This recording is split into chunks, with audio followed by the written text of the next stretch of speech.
Ladies and gentlemen, please take a seat. We're gonna start the event very shortly.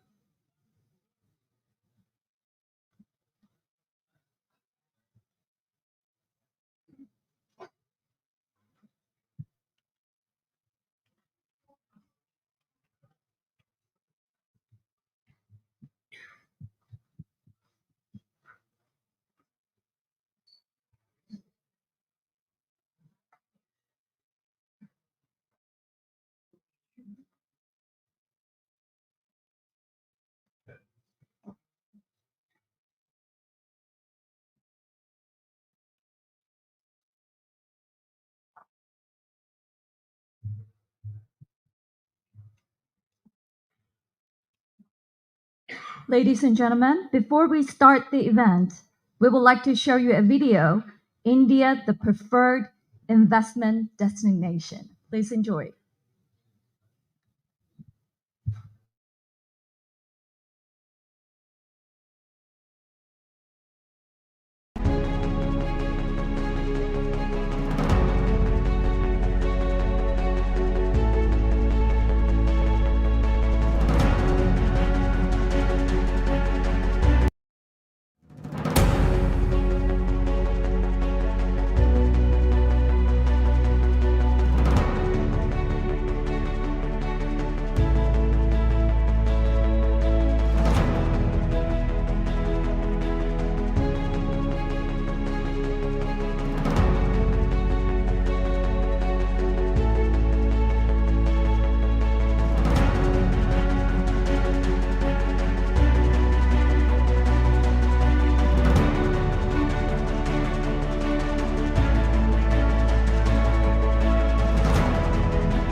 India-Japan Partnership Okinawa メンソーレ駐日インド大使館へようこそ To begin our seminar, I would like to invite His Excellency Mr. C.B. George, Ambassador of India to Japan, for his welcome remarks.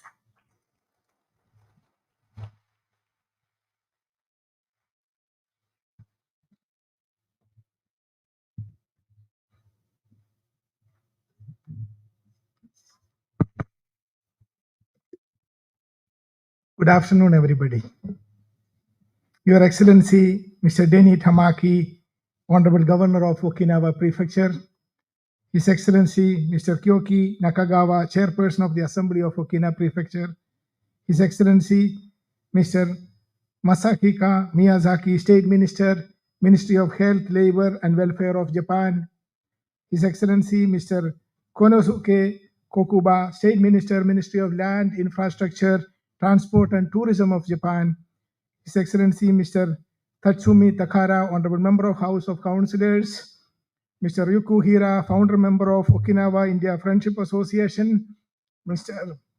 Moritake Tomikawa, Chairperson of Okinawa India Friendship Association, distinguished guests, good afternoon.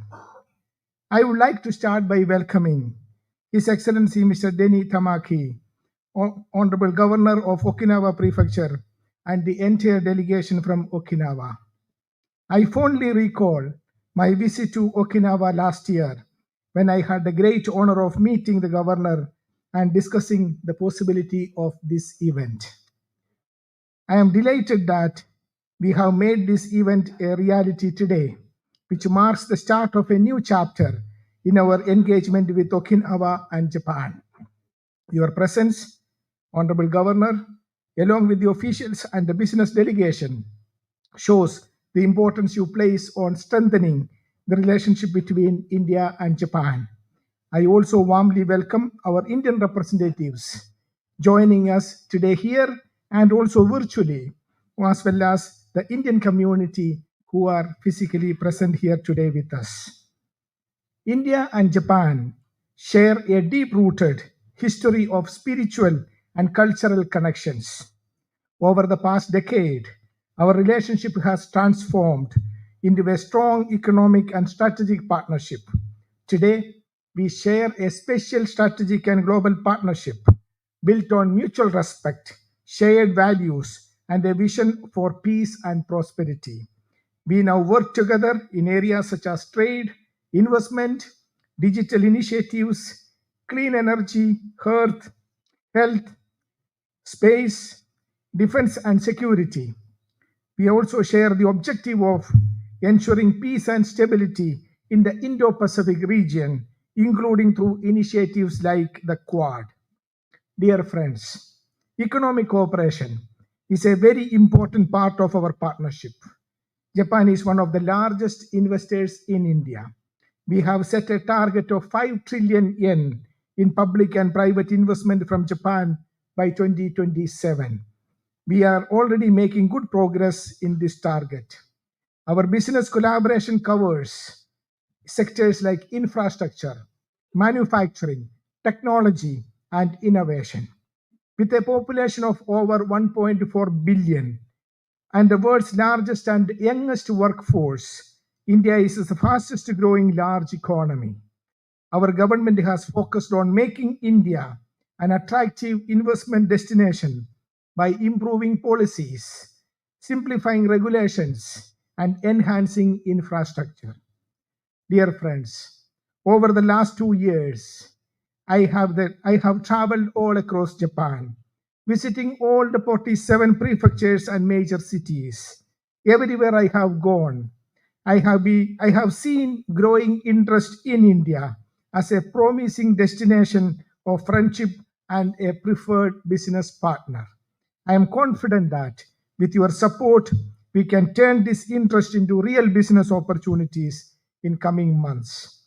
Currently, there are 1,500 Japanese companies operate in India, but our goal is to grow this to 15,000 through a bold leap and not incremental progress. Japan is the only country with dedicated industrial townships in India, offering infrastructure, simplified regulations, and a skilled workforce. There are 11 townships across 8 states, host major companies like Suzuki, Daikin, Panasonic, Mitsui, Mitsubishi, you name it, they are all there in India. To support this growth, we have established an SME facilitation center in the embassy to assist Japanese small and medium scale enterprises in exploring opportunities in India's market. Dear friends, Okinawa, with its truly natural beauty, vibrant culture, and rich history, has long been a destination of global interest.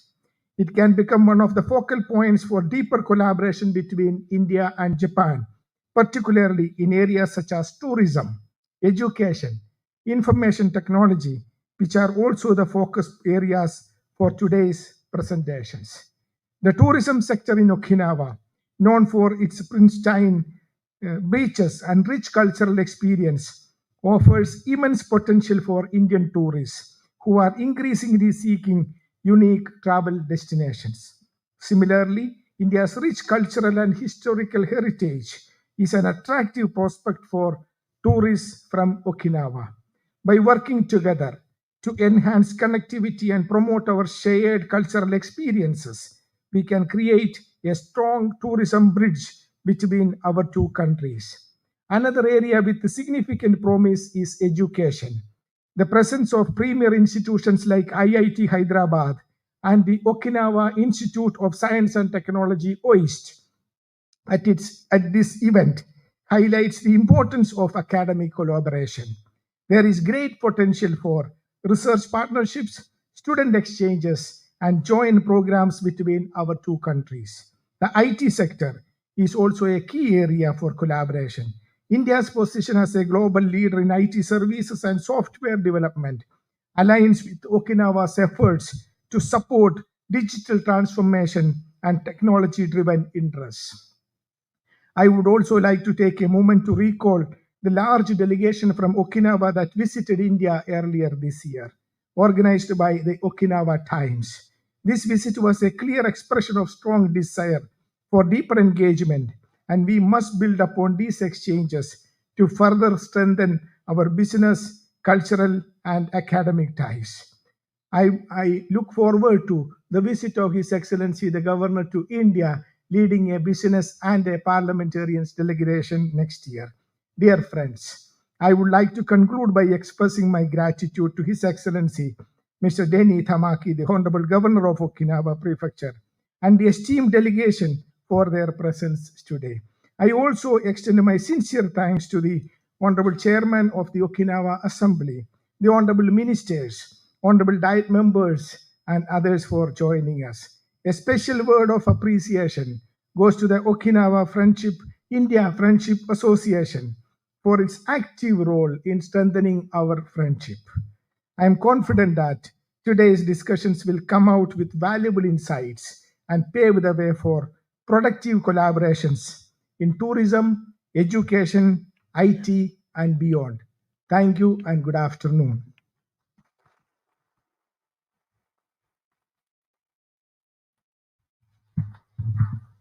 Thank you, sir. Next, may I request His Excellency Mr.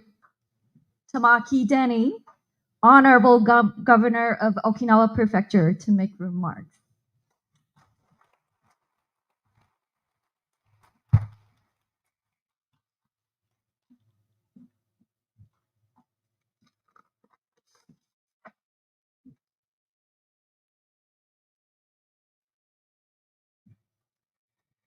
Namaste. 開催ぐすうよう中がなびら、皆様こんにちは。沖縄県知事の玉城デニーでございます。多くの関係者の皆様のご列席のもと、沖縄デイが開催されるにあたり、一言ご挨拶申し上げます。昨年12月に、ジョージ閣下が沖縄県を訪問いただいた際にご提案をいただきました。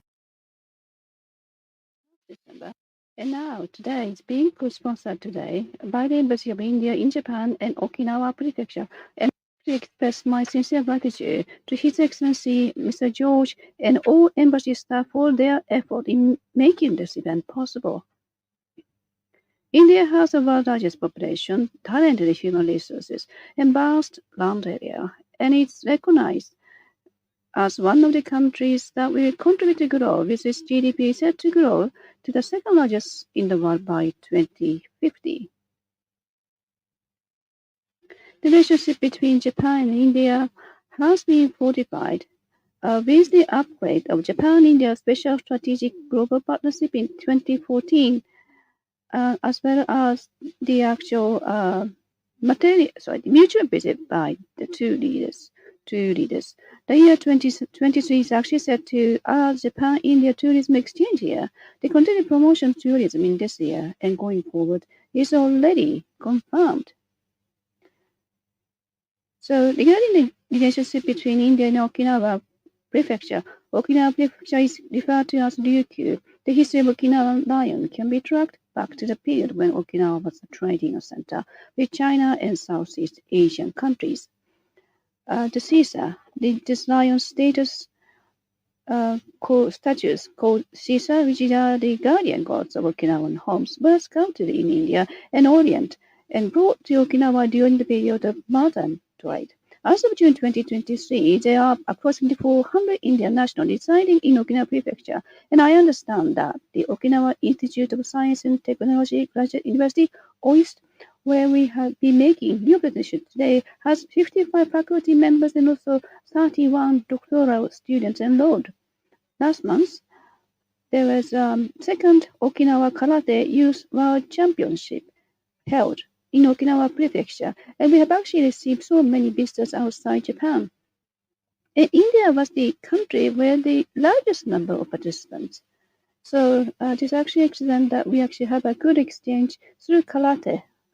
Okinawa Prefecture is highly regarded as one of the leading tourist destinations in Japan with its subtropical oceanic climate, blessed with natural environment. We also have unique history and culture and other attractive tourist resources. Today, the association would like to introduce you to Okinawa tourism and also resort weddings. So in the IT industry, we are working with Okinawa IT Innovation Strategy Center, which will give a presentation today to promote the prefecture's industry by utilizing IT. Furthermore, Okinawa Prefecture intends to develop regional diplomacy that contributes to peace building and mutual development in the Asia-Pacific region by utilizing its soft power, such as its unique history and traditional culture, and the international network it has formed with the people of Okinawa distant who have immigrated to various parts of the world. As part of the regional diplomacy, we would like to mutually promote friendly relationships with India in a variety of fields. So, in conclusion, I very much hoping that Okinawa Day today will actually lead to further promotion exchange between India and Okinawa Prefecture. And also like to offer my best wishes for the health and success of all those gathered here today. Thank you very much for inviting me today.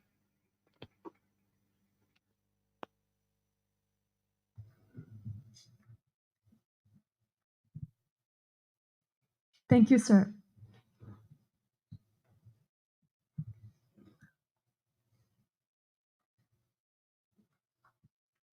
Now, may I request His Excellency Mr. Nakagawa Kyoki, Honorable Chairman of Okinawa Prefecture Assembly, to make remarks.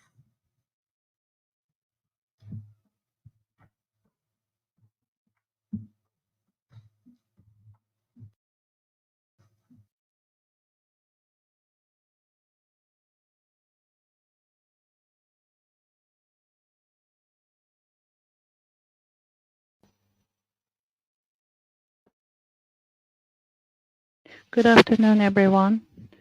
I am Kyoki Nakagawa, Chairman of the Okinawa Prefectural Assembly. I would like to congratulate you on today's Okinawa Day. As you know, the Republic of India will surpass China as the world's most populous country by 2023, and with a large percentage of its population in the youngest age group, the working age population is expected to continue to grow. Under the strong leadership of Prime Minister Modi, who assumed office for the third term in June last year, India has greatly accelerated its economic growth and is expected to overtake Japan and Germany to become the world's third largest economy in terms of gross domestic product in the near future. As we've seen in the IT industry, which is growing at a rapid pace, there is a great need for the talented people. And Okinawa is known for having a large number of such people, and these human resources are the pride of Okinawa, the world's highest standard, and also our proud Okinawa Institute of Science and Technology Graduate University produces a lot of great talents. Among them, the most popular product, EF Polymer, which is a startup project and Mr. Narayan from India, 100 natural and derived by the material provides excellent water absorbency even in the lands suffering from the drought and water shortage. This is very innovative product that allows you to grow crops with less water. After product development, they made great stride by steadily increasing production by expanding its manufacturing plants in India and expanding overseas. As these success stories show, we believe that the exchange between India and Okinawa will continue to grow and bring about great development and further progress for both sides. This year marks the 72th anniversary of the establishment of diplomatic relations between Japan and India. Today's Okinawa Day is an opportunity to mark the occasion. I hope that the Okinawa, Japan, India will deepen exchange in all areas. And also, in conclusion, I would like to extend my best wishes to all of you for continued success and health and for the unlimited development of the Republic of India. September 20th, 2024. Very much.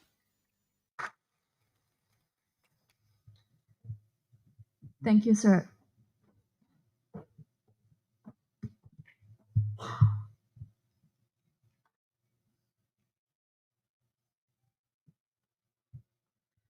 Next, may I request His Excellency Mr. Miyazaki Masahisa, Honorable State Minister for Health, Labor, and Welfare, to make remarks.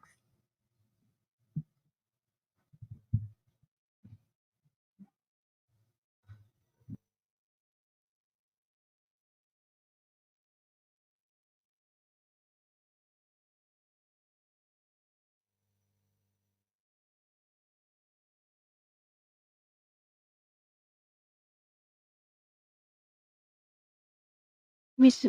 Masahisa Miyazaki, I'm the Deputy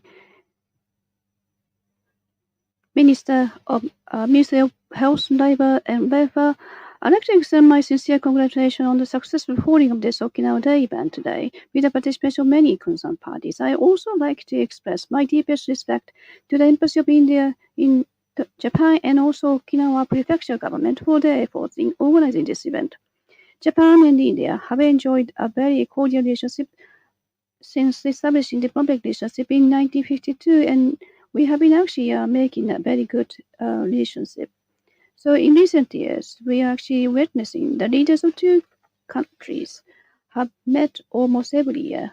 I myself exchanged views with ambassadors, His Excellency George at the embassy prior to attending the G20 Labor and Employment Ministerial meeting held in Brazil in July. At the meeting in Brazil, the Union Minister of State Calandrage, I had a meeting with Minister of State Calandrage. Both meetings were excellent in terms of deepening the friendship between India and Japan. In this context, I am very happy that the Embassy of India in Tokyo has organized this wonderful venue to let people of India know about the charms of my hometown, Okinawa Prefecture. I sincerely hope that this event will lead to further development of India-Japan relations. The friendly relations between India and Japan have steadily deepened over our long history. When most Japanese people think of India, we always think about the curry at the top of our mind. But recently, this perception has slightly changed because many Japanese have already learned that India has made remarkable progress in IT sector and also in sports, cricket. is actually very famous, and the movie, the RRR, this actually have a blockbuster hit in Japan as well. The Nerd Dance. This actually became a buzz through this social network. I have already seen RRR 3 times, so this is very much popular. And Japan aims to become the country of choice of whom seeking job opportunity in Japan from India and also from the other country. We actually revised the law in this June, so the foreign workers can actually work in Japan for a long time with their peace of mind. Currently, about 49,000 Indians reside in Japan. Looking at Okinawa Prefecture, we believe there are over 400 people living in Okinawa area. We are hoping to continue to make efforts to ensure that those who wish to work in Japan can live in Japan with their peace of mind. After this, I know that Okinawa Prefectural government and other officials will actually explain the current state of Okinawa, and there will be some presentation provided by Indian organization. I hope that today's event will be an opportunity for Indian people to deepen their understanding about Okinawa. Thank you for your kind attention. Thank you, sir.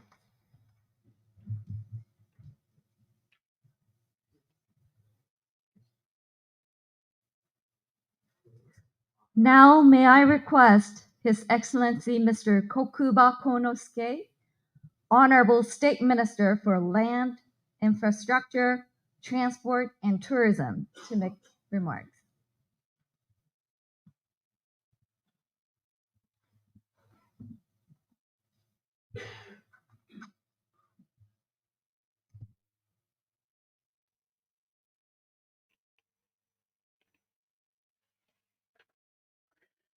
My name is Kosuke Kuniba, Vice President of Land, Infrastructure, Transport and Tourism. As introduced, I would like to thank His Excellency Shibi George, Indian Ambassador to Japan, for personally inviting me here today.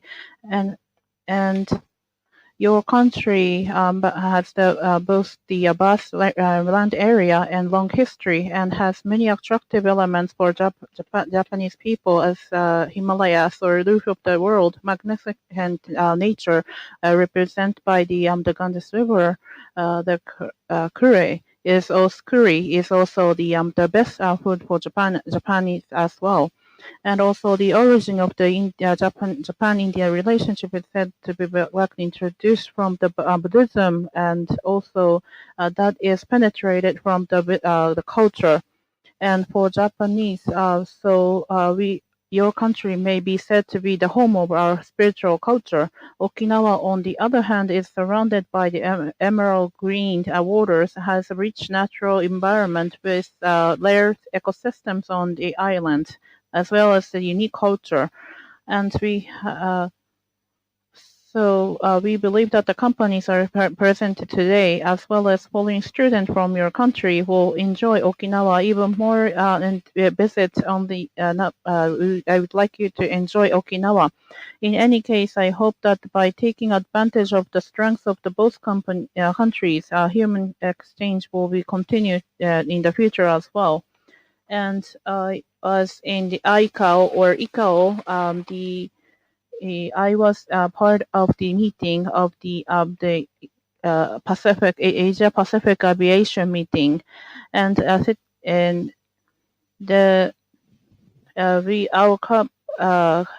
have Onuma Toshiyuki, who is the candidate for the election, and we are preparing to support him.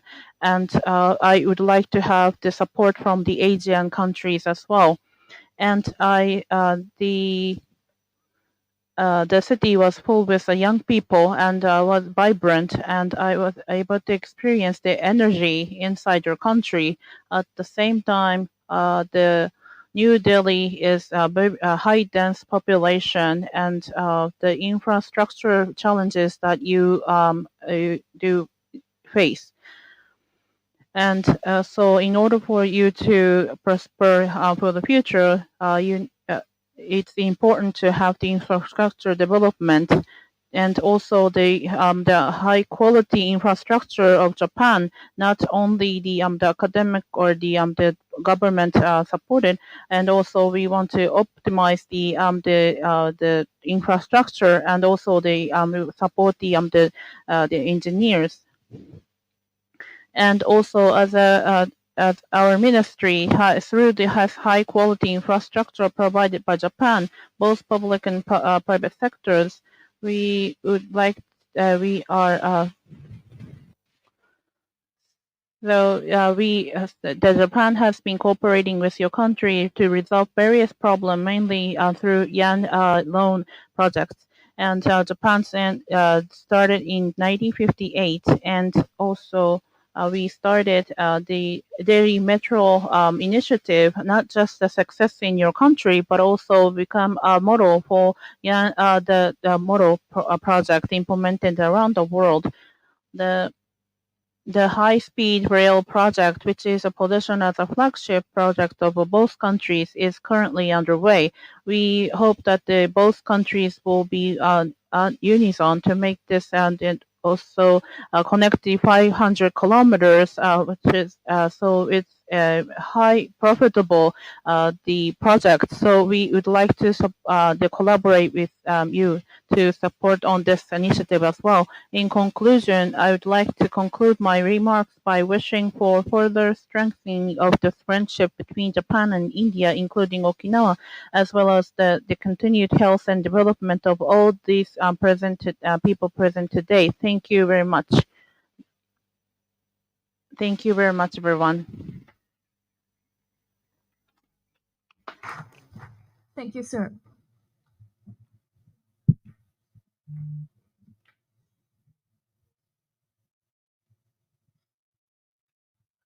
Now may I request Mr. Nakajo Kazuya, Executive Vice President of JETRO, to make his remarks.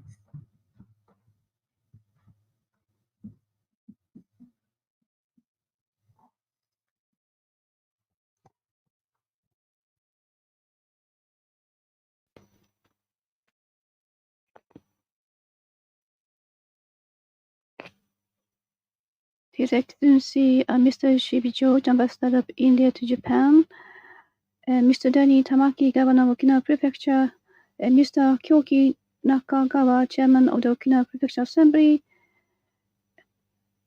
and Deputy State Minister of Health, Labor and Welfare, Masahisa Miyazaki, and also State Minister of Land, Infrastructure, Transport and Tourism, Mr. Konosuke Kokuba, and also for the other people who attended today. Thank you very much attending today. So I am the president of JETRO. I'd like to share some words. So looking at the recent India, I think it's very much evolving. And in short time, India will actually become the fourth largest economy in the very near future. Just looking at numbers, which actually present this growth. If you look at the annual household income, it's actually exceeding $15,000.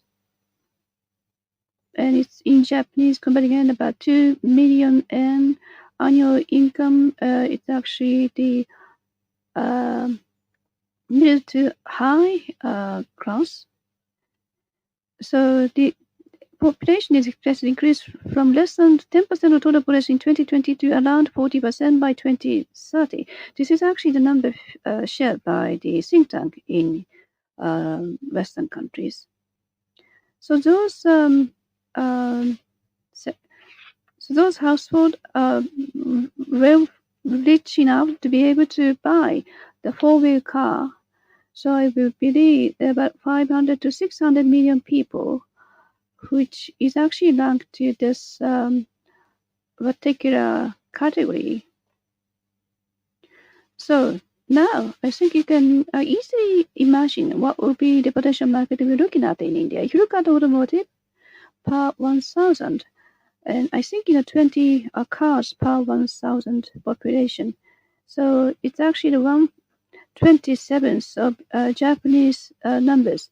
I know there will be more motorization going further in Japan. So in the past, Japan actually had motorization, but now India will actually enjoy this motorization time. So this is the country that we are talking. This is the India. So please remember this part. And of course, I know there are some geopolitical reason or situation that we need to consider, and there are very much special relations between Japan and India. We really want to enlist the actual strong relations with India. That is the background. So the business owners in Japan is actually focusing on the potential in Japan. So we are receiving so many inquiries regarding to India. And through our research, about over third-fourth of Japanese business owners in Japan is actually willing to invest more in order for them to expand their business. That's the response that they shared in the survey. JETRO has been conducting this survey across the globe, and India has always been ranked as number one in terms of will of Japanese company to extend their business. So that actually means that Japanese company is actually intending to invest in that level. And I know that this event today is India-Japan Partnership Okinawa Day. So I know that also we had received lots of inquiries about the development potential India. So a few days ago, I know that someone from India actually visited Okinawa Prefecture and also had a meeting with brewer of Aomori. And I know that, many Indian people do not drink from religious reasons, but there are lots of people who like drinking because the world number one best-selling whiskey, which actually won the world Amrit, this is actually from in India. And also, India also produces very good wine, and the Indian beer is actually improving. And I know Suntory already started to do their alcohol business in India as well. So that actually represents we are seeing the huge potential in the alcohol beverage in India. So hope that our mori will be introduced in the Indian culture, and the people in India will actually enjoy drinking our mori. The second characteristic actually about the strengths of India is STEM education, because they are very good in science technology. That is another characteristic, as some guests already talked about this earlier. His Excellency Ambassador also talked about this. The rapid development digital infrastructure, and there are some environment ready for the startup business. The global company actually has development location about 2,000 location in India. So the global company is actually setting the development of the R&D location in India. And I think it's followed by US and also Europe and also Asia. I mean, in case of Japan, it's very much like, several 10 processes. NEC, Fujitsu, those big IT company consider to open R&D centers in India. So I'm sure this is the sort of area that we actually more strong bonding between India and Japan. So later on, I know there's a presentation planned to be provided by Mr. Gil Kronmeyer of OIST. So Indian startup is actually already locating their premise in Okinawa, and there are some startup business regarding to water shortage already about to start, and also the special finance area already from 20 years ago.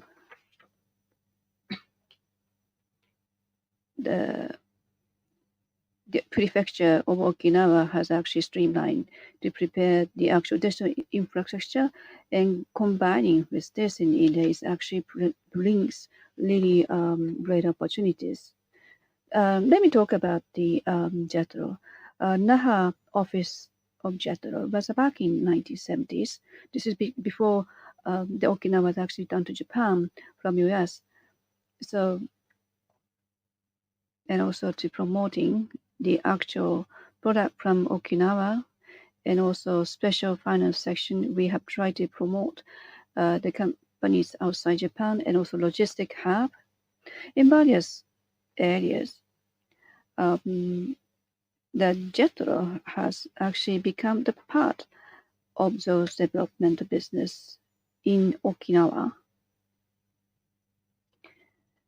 So His Excellency Mr. George, and also His Excellency Governor of Okinawa, Mr. Tamaki. So I'm hoping that JETRO would also like to provide support. We have an office, 5 locations, including Mumbai and Ahmedabad and other areas. In China, it's actually followed by China, US, and India. That is the actual location, number of locations that JETRO has. So please utilize the JETRO office in India and also Naha office as well, so that we could actually deliver best practices. And I really appreciate those people from Okinawa entities, and also some people in civilians, and also the somebody in the government agency. I really would like you to collaborate with JETRO so that we are able to provide support. So I like to conclude my remarks by wishing for further development relations between Japan and India. Thank you very much for your kind attention. Thank you, sir.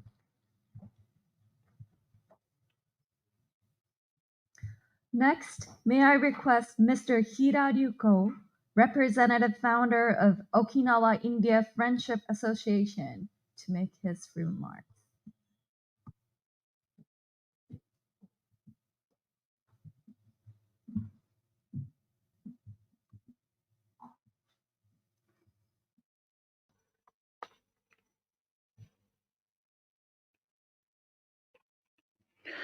Excellency, distinguished guests, hello everyone.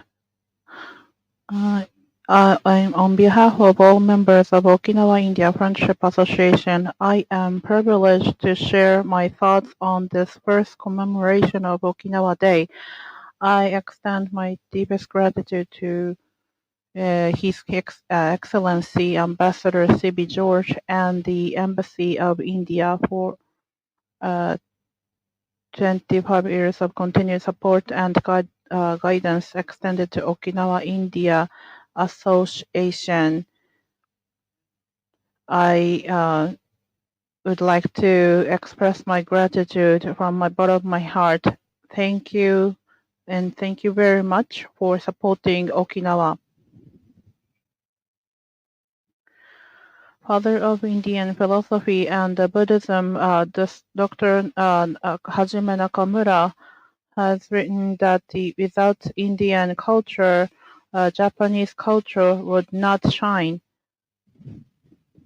Indian culture and Buddhism came to the Ryukyu Islands during the height of cultural exchanges in the 6th century. As the governors mentioned, even today, Indian culture is present on the rooftop of every home in Okinawa in the form of Indian lion, shisha, symbol of good fortune. The shamisen, known as the tampura, musical instrument, the binga, cotton textile, and many other items. The most significant and historic connection is the Naha Gokokyu-ji temple built in 1367. His Flight Saint Francisco Xavier was saved by the people of Okinawa when his boat named Kiengi capsized en route to Kumamoto. I have named the one of the restaurant in my hotel as Kiengi to honor Saint Francisco Xavier. As a pioneer Indian, before revision of Okinawa to Japan, we had a factory of assembling clocks and watches with Yamashiro Tokeiten and Hattori Seiko. After revision of the Okinawa, Japanese government made the first law to tourism resort for development of Okinawa.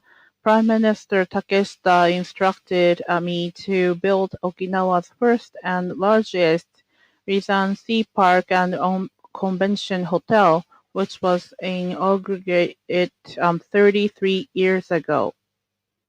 The Kyushu Okinawa G7 Summit 2000 was held at that hotel, where the Prime Minister Yoshihiro Mori had invited the Prime Minister of India Sri Vajpayee as a guest nation. Due to the knee injury at that time, Prime Minister couldn't not visit Okinawa. The only Indian statesman, Mr. Morarjidesai, who later became Prime Minister, made a private visit to Okinawa for offering prayers of peace. I hope this Okinawa Day will pave the way for high-level exchanges and in order for us to open the past. We would like to make a lot of effort to prepare to welcome guests.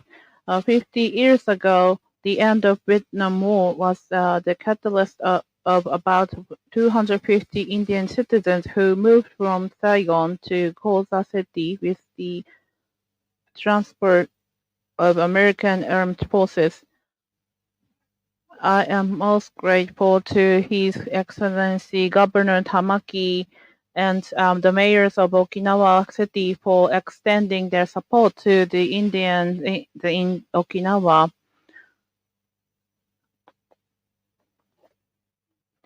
At that time, there was no Indian school, and there was a language barrier as well. So there are a lot of challenges for the Indian citizens to be part of the life of Okinawa.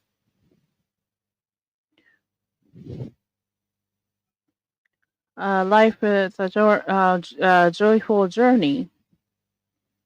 Okinawa is Japan's gateway to India for two-way tourism. It's shorter than Tokyo. The emergence of India middle class is a driver of global tourism industry. So the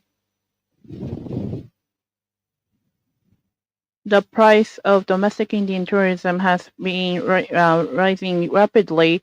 Foreign travel has become a more appealing option.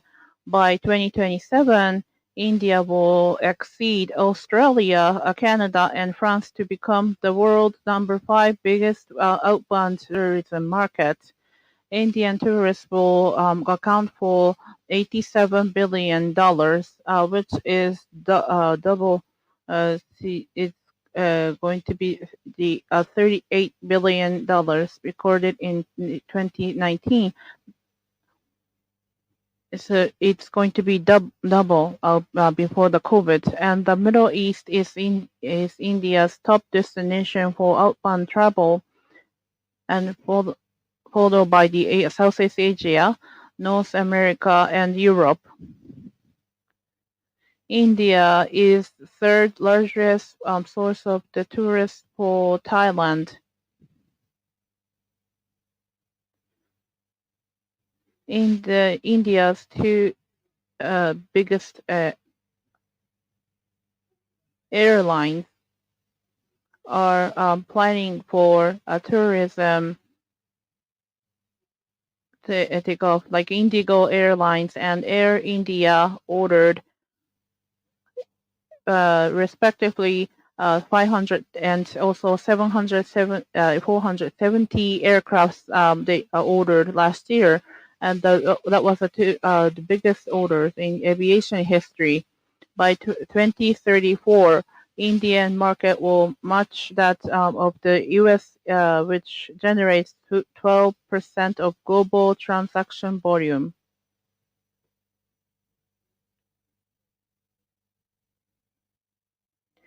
Vietnam, Sri Lanka, Thailand, and Singapore are the favorite destination of Indian tourists. And Okinawa, the government association, so 6 years ago we established our initiative, and so we would like to support the promotion of the Okinawa to work together with these stakeholders. Two-way tourism and India's skilled human resources and exchange of scientific and technical development offer the potential for boosting culture, tourism, and business collaborations. The first ever Okinawa Day, initiated by His Excellency Ambassador Shibi George, will be written history as a significant milestone, as a regular event and of India-Okinawa friendship relationship. Thank you very much.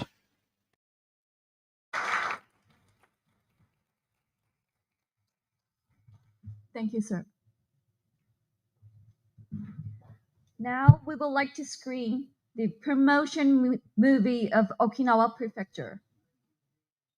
Please enjoy.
Ladies and gentlemen, we will now start the second session of our today's event.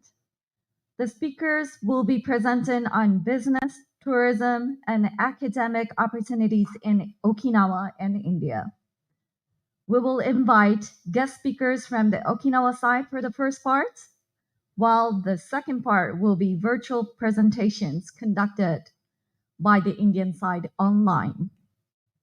May I first invite our first speaker, Mr. Yamanaka Masaru, Director of Tourism and Sports Promotion Department in the Okinawa Prefecture.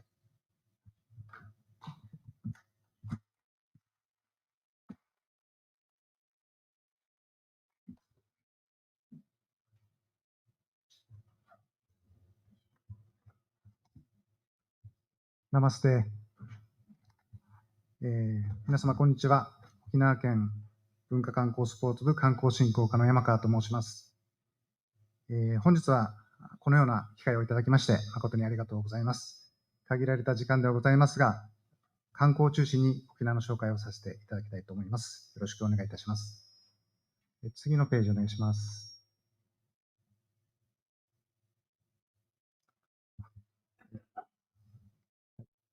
沖縄県は日本の南に位置しておりまして、日本本土、九州と台湾の間に位置しております。東京から飛行機で2時間半、台湾からは1時間程度の距離となっております。ちなみにインドの首都デリーとですね、沖縄、那覇との、距離はおよそ5000キロになっております。次のページお願いします。県庁所在地は那覇市で人口が100。So our capital is actually located in city of Naha, and we have 1.46 million population. So across the east and west, and also north and south, 1,000 kilometers and 400 kilometers respectively. In the right, the sea, this is a very much large areas including 38 land, and also there are about 160 small and big islands. And we also have mainly 3 areas: Okinawa Mainland, Miyako Island, and Fuyayama Island. So talking about the tourism, the biggest industry in Okinawa is tourism. But looking back last year, 2023, 8.23 million people have visited Okinawa. So domestic tourists actually hit the biggest industry, 7.24 million. And outside Japan, the inbound was actually about approximately 1 million people based in Japan from outside Japan. So we actually had large numbers of people visiting from Taiwan outside Japan, looking back 2023, and followed by the visitor from South Korea. Talking about India, we actually had about 200 visitors from India in last year. However, from January to May, we have already double the amount of people from last year from India have visited Okinawa. So about 400 people visited. So I really appreciate there are more stretchable areas. So please try to promote the attraction of Okinawa to come to Okinawa. So this is the Okinawa international air flight route. So South Korea, China, Hong Kong, Taiwan, those are the airline passing East Asia, and also Thai, Malaysia, Singapore. We have destination by air by 11 cities in 7 countries. And Okinawa is the only region that all of the prefecture area is subtropical. We have abundant coral reefs, and also the clear emerald green sea. And also we have an island surrounded by white sand. Also, we have Uta dancing and also the Ryukyu dancing. I think you had a chance to see this in the video. So this was actually enlisted in our sort of Ryukyu Imperial area. So we have so many unique cultural heritage. Talking about the climate in Okinawa, the annual average temperature in Okinawa is 23 degrees. And the Okinawa will actually enjoy the fall sakura blooming. And the type of season on July to September. The high season is July to September. For the beach season, actually from April to October. There may be some typhoon between July and September. So we have a short spring and autumn, and we don't actually have a cold temperature that much in the winter. So one of the big attractions about Okinawa is the sea. So the clear blue coral reef is actually spread around in the sea of Okinawa, and there are so many marine animals, including like whale and also sea turtles. So this is a very much unique diving spot, and also attracting people who are like the snorkeling screen. So this is a very famous, attractive touring spot, aquarium, Chura Umi Aquarium. You don't have to do the diving or snorkeling, just to enjoy the sea of Okinawa. We also have a abundant nature, so the forest and also unique animals and also the plant. So 2021, the northern part of Okinawa, Yambaru area, and also Iriomote Island, those two regions has been registered as the World Natural Heritage by UNESCO. And Okinawa Prefecture has also been very active on the adventure tourism. So Okinawa, once it's been said, Ryukyu area, Ryukyu various areas. So in order to entertain the people from Japan and China, we have established court food. So this court food of Okinawa has been inherited to the modern day. So Okinawa diet or food are very much one of the attraction of people outside Okinawa. So karate got originated in Japan. So the Okinawa Karate Dojo, you could actually learn the actual splits of karate, and there are some dojo that you can actually practice karate. The second Okinawa Young Championship, and we are able to receive so many visitors from India. When you're visiting Okinawa, I really appreciate that you would actually challenge the experience in karate. Well, there are other experiences that you can enjoy in Okinawa, the food, and also the sanshin lesson and bingata dyeing. This is very much different from the mainland of Japan. It's a very much unique culture that we are establishing here in Okinawa. So when you're visiting Okinawa, please enjoy to experience various different culture in Okinawa. So we are providing tourism information in various manners. So please visit our website. That was a very brief explanation about Okinawa. Thank you very much for your kind attention, Ranyawada.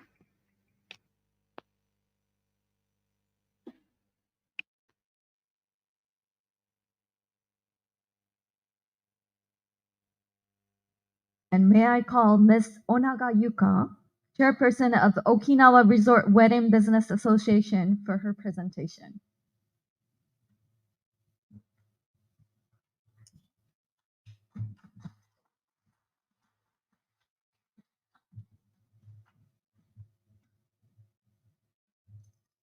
Good afternoon, everyone.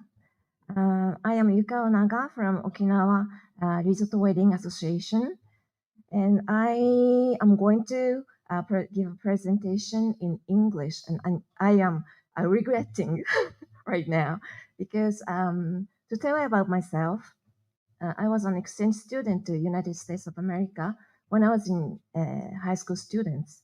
So my English will be high school level back in 1980s.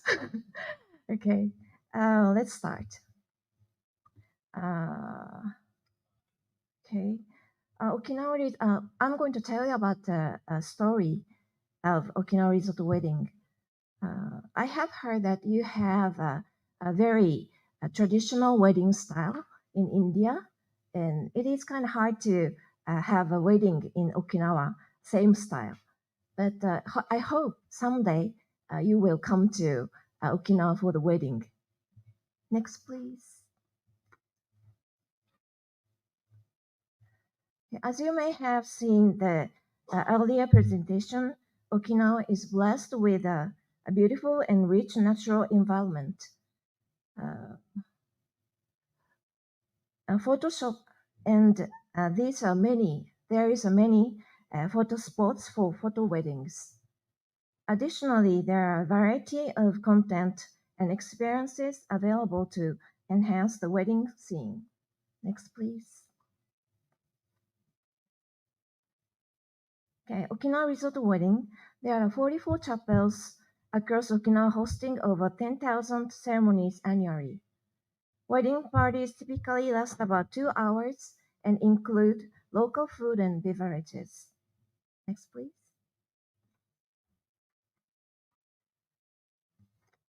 Wedding photos. In Japan, there's a culture of taking wedding photos without having a formal ceremony, and we call it photo weddings. Next, please. And please take a look at some of the beautiful photos. Next, please. Yes, thank you. I'm sorry, we skipped.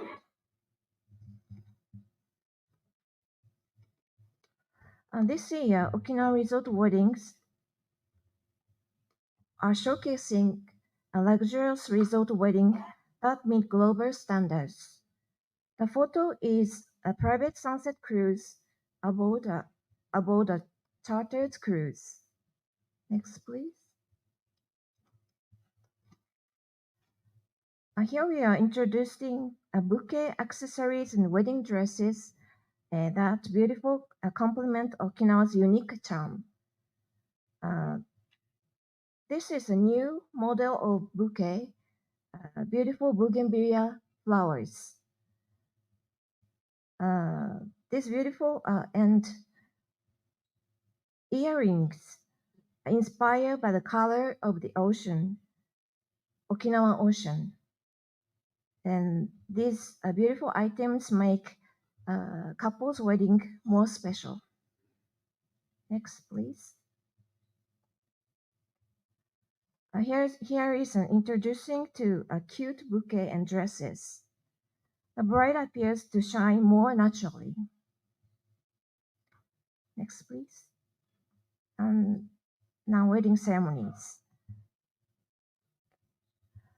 One of the attractions of resort wedding in Okinawa is that the open atmosphere brings the couple's families and close friends closer together.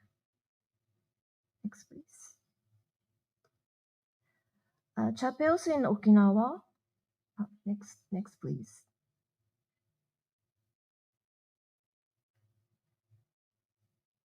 Okay, thank you. Chapels in Okinawa are located by the ocean, and it makes every moment of the ceremonies unfold alongside beautiful scenery. Next, please. This is one more chapel's photo. Next, please. Wedding parties. Parties at the chapels are typically small, with around 20 to 40 guests, while hotels across Okinawa also offer the option to host large-scale parties in banquet halls. Next, please. You can also choose from a variety of menu options for the meal. Next, please. This is afternoon tea style wedding party. We have a lot of delicious tropical fruit and sweets. Next, please. Okay. This is a typical Okinawa resort wedding plans. if you have 11:30 a.m. ceremony, the preparation starts from 9 a.m. and 11 a.m. rehearsing, and 11:25 a.m. guests are and come to the ceremony. And 12:10 p.m. a pre-ceremony location photos. And the party begins 1:30 p.m. Then 3:30 p.m. the party will be end. Next, please. And in Okinawa, we call a couple anniversary. This means we are not promoting only for the wedding ceremony. And also, next, please. Proposal, wedding, honeymoon, and vow renewal. The couple anniversaries are we are working to create an environment that couple to return to Okinawa again and again for their special moments.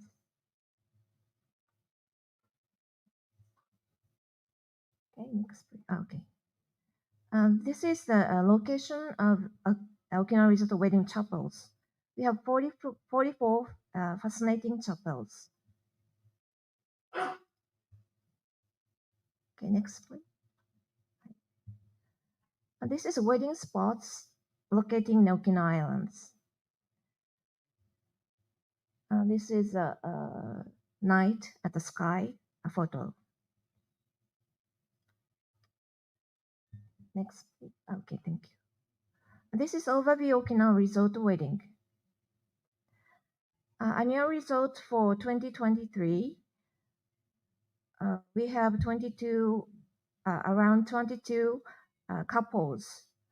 This is 120% increase of year before.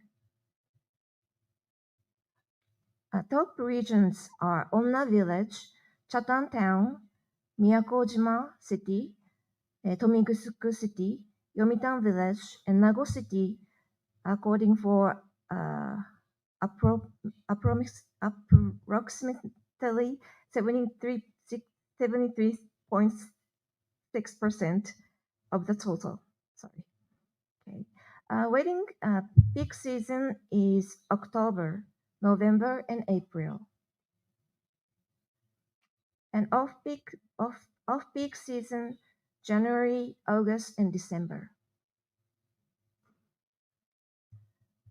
Okay. This is also the overview of the Okinawa Resort Wedding. We had over 262 people come to Okinawa for the wedding. And the scale, the economic impact, 41 billion yen.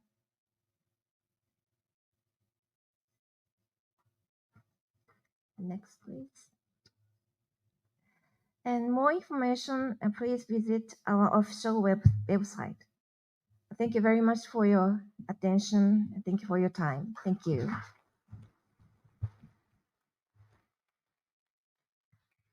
Thank you, ma'am. Next, may I invite Mr. Inagaki Junichi, President of IT Innovation Strategy Center of Okinawa, for his presentation.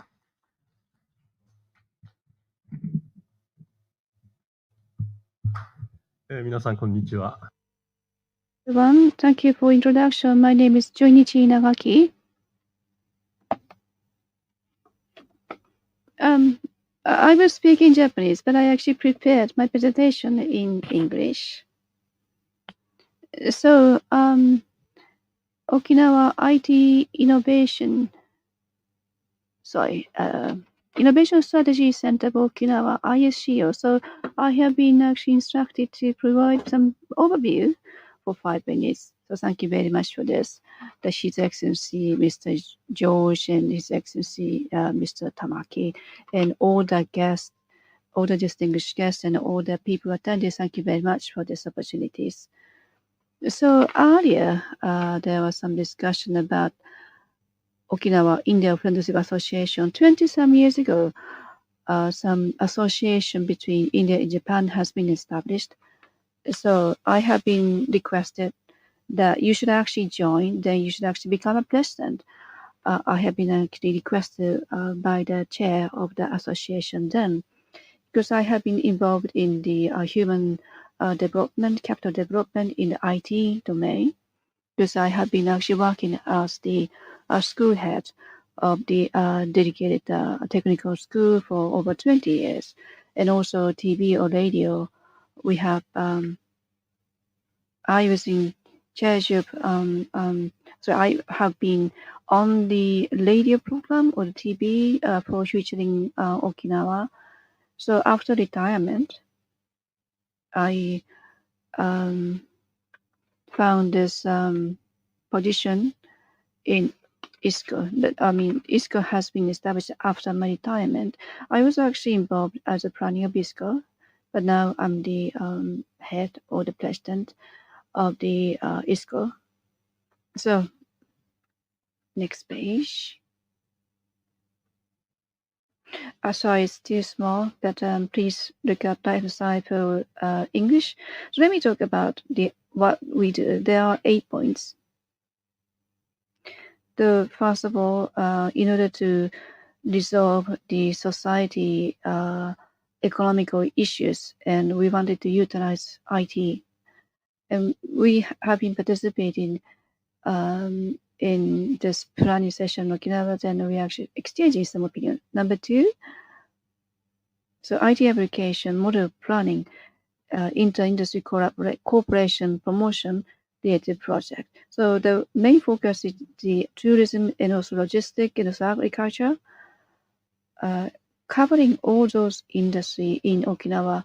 We like to see further development with the help of IT. Of course, IT industry itself, we are hoping that there will be some involvement and development of IT industry in Okinawa. Number 3, proof of concept, POC. We can conduct POC. So there is no border, prefecture border, Okinawa, because Okinawa is an island apart from the mainland. So it's easy environment for proof of concept. So we can actually support this. And the next point, number 4, the IT trade fairs and also business conferences. So ISCO can actually facilitate those. Number 5, the ventures companies. Well, the wording is actually being slightly sophisticated into startups now. The country's nature and also domestically, the startup in Japan or startup in Okinawa, to get connected with traditional companies is in Okinawa. So this is actually a formula to connect those entities. Number 6 is about the human or the people. We have been encountering there are 3 main challenges in economical and society. We don't have a high productivity, and our sort of the labor fee or the pay low are not really boosting.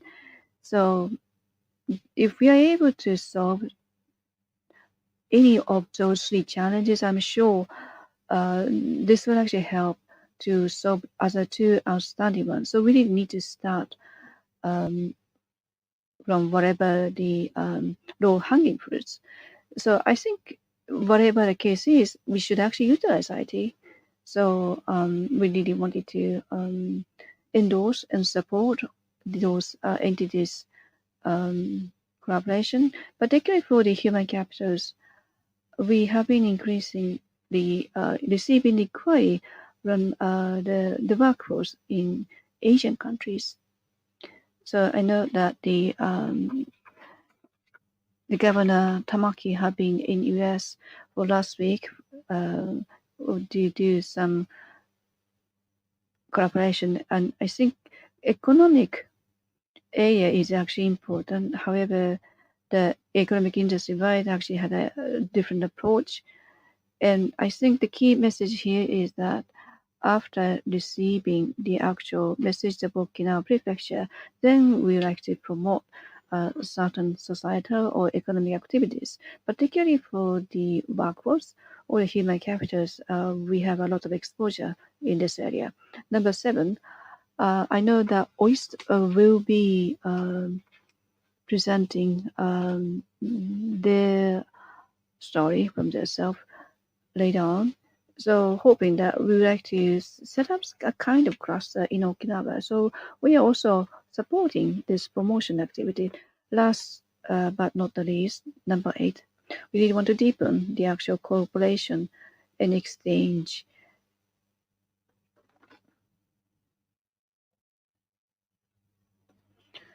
So in one word, the objective of our entity is that just using the information technology, we wanted to focus on the promotion of the autos industry in Okinawa. So we wanted to be the either to instruct this and hoping that we can actually put some effort in Okinawa for enhancing the actual power to play in the global domain. We have a Resort Tech Expo 2023. This has already been conducted 6 times. 2020 February is actually the starting time.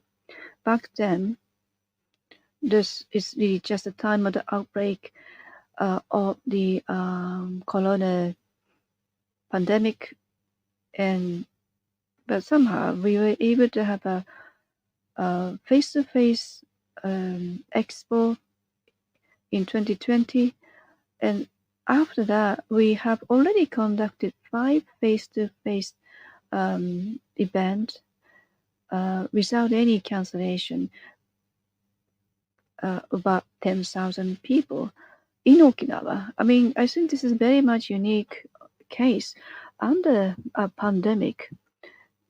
I have to say, I'm very much proud of saying that Nirotech event is probably the only event who could actually be able to conduct those face-to-face events during the COVID era. So Nirotech doesn't actually focus on the promotion of resort. It's actually encompassing the auto industry, but to organize this is in the Okinawa area where we have a lot of resort actually. This is the biggest trade show venue, Okinawa Convention Center in the city of Ginowan, but we now need more space.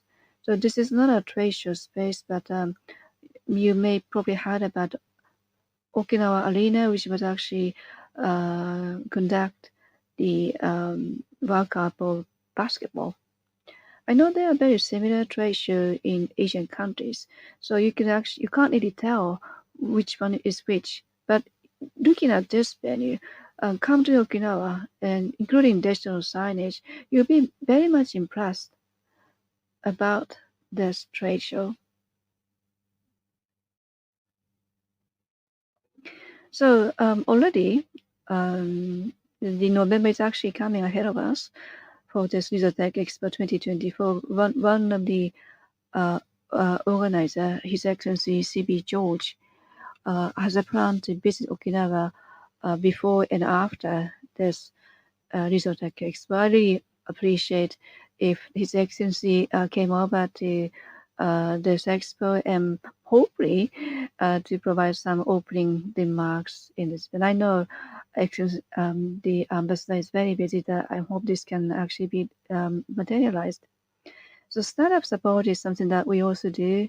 However, I think I don't actually have time to cover this, but so if you have any questions, please contact us. Industrial support. We've been actually increasing the more volume of support conducted by us. In total, in Okinawa, we have been actually exceeding about 500 cases of those projects. This is the status of memorandum of understanding with the overseas entities. We first look at the country which is actually similar to Okinawa. So Latvia, Estonia, Latvia, we have concluded some blanket agreement, but whenever this has been done, we start to see some crisis between the conflict between Ukraine and Russia.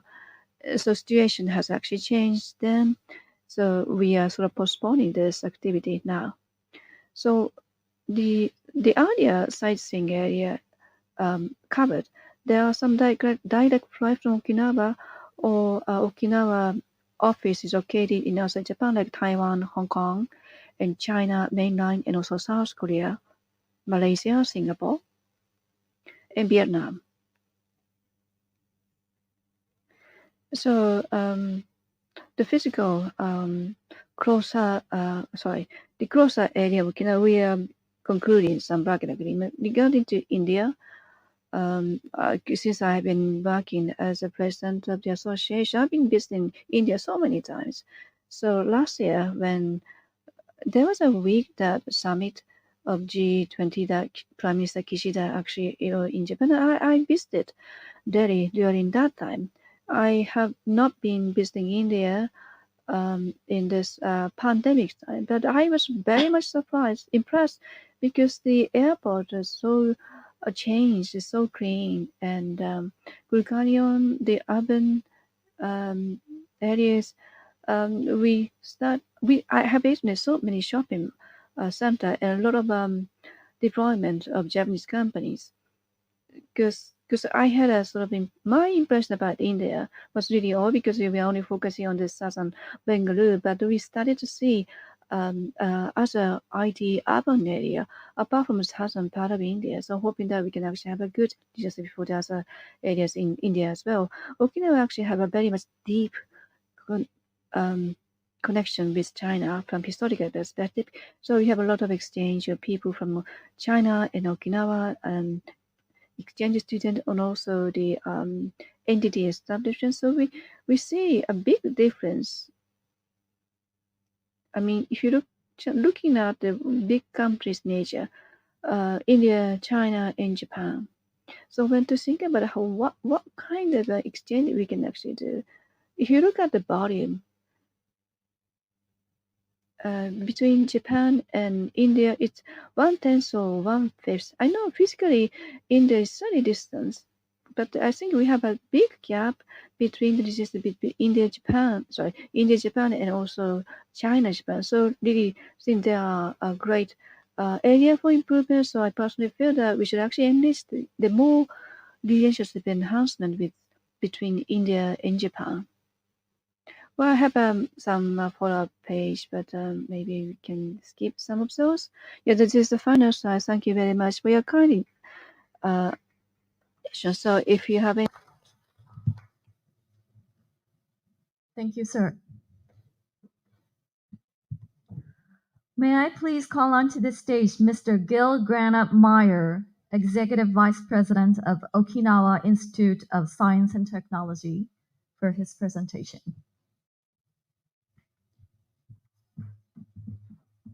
Minasan, konnichiwa. Next slide, please. Yeah, so thank you very much for inviting me. I'll give you a very brief introduction about myself, and then I'll cover the OIST unique model. I also talk about our commitment for innovation. And as you can see, many of our innovators come from India. And I'll give you some examples of our activities. Next slide, please. So very briefly, I spent many years in Israel and the interchange of science and technology, and trying to connect academia and industry. 3 years ago, I came to Okinawa, and you may ask, why did I do such a move? There are two reasons. First, this is the most beautiful island I've ever seen. And the second one is the special features of OIST. Next slide, please. And I'll very briefly try to give you an example or an explanation. What are the special features of OIST? OIST is aiming to be the best in research, education, innovation, and outreach. For that, we have a unique model which has high trust funding, focus on diversity, high degree of freedom for young researchers, and we aim to serve as the gateway for Japan. We also have a very unique model of governance, and we are separate from MEXT. We're under the Cabinet Office and gives us a lot of freedom and flexibility. Next slide, please. With a very short time, within 12 years, OIST reached excellence in research, as you can see here, 9th in the world and first in Japan, according to Nature Index Normalized to Size 2019. First Nobel laureate, Professor Svante Pabo, and many of our young researchers excel.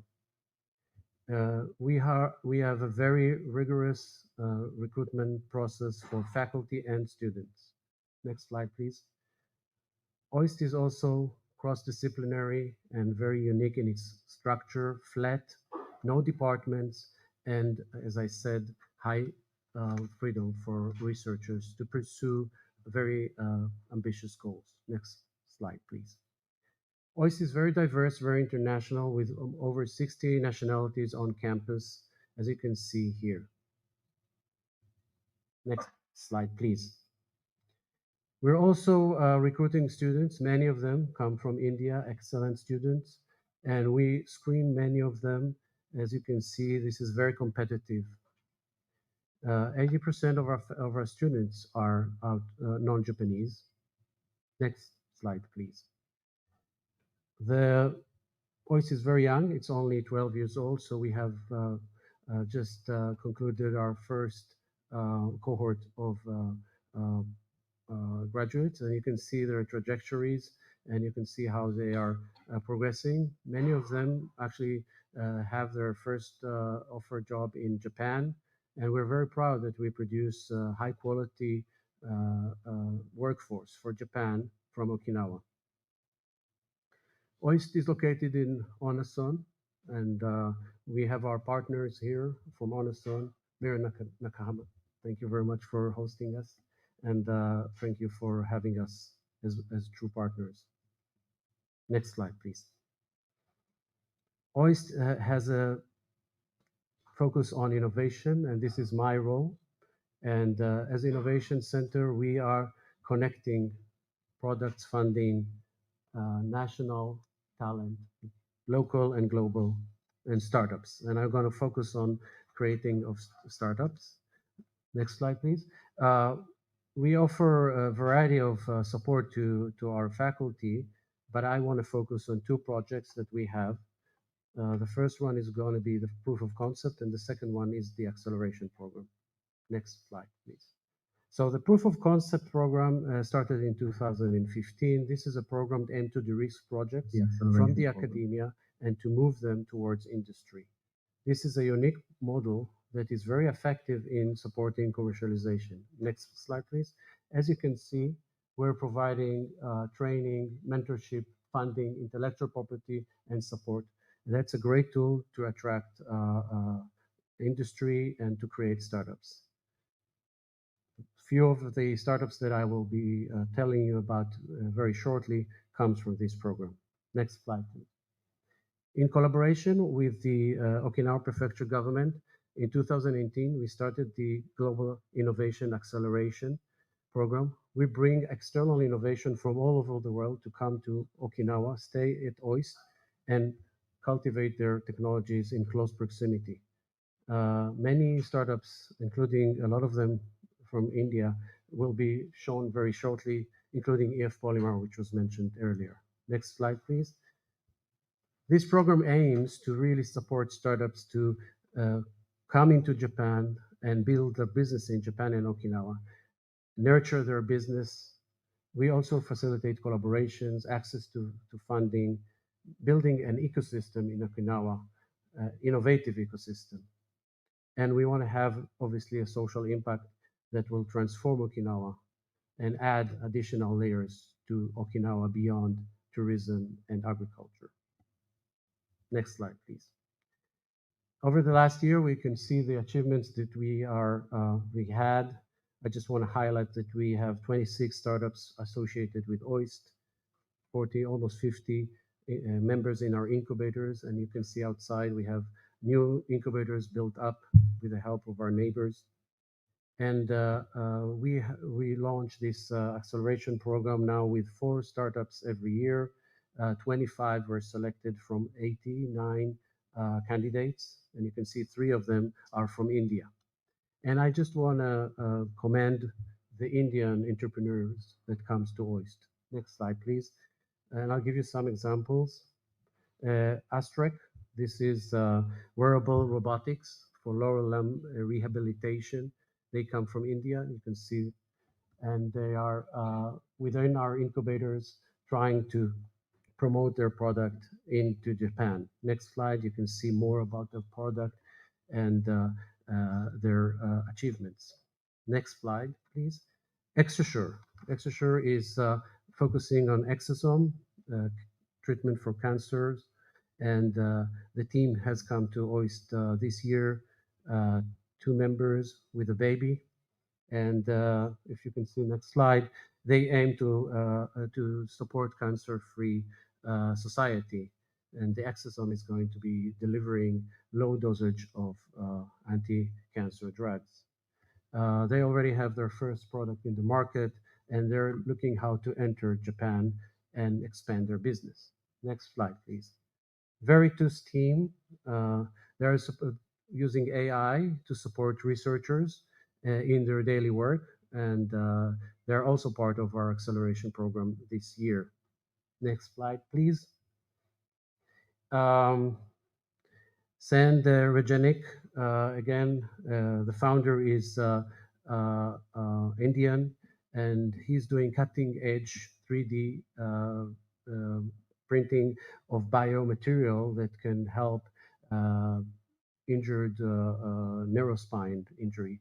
And he's really progressing towards creating his own company. He's part of our POC program, and we are very proud of that. Next slide. Yeah, this is his team. And next slide, please.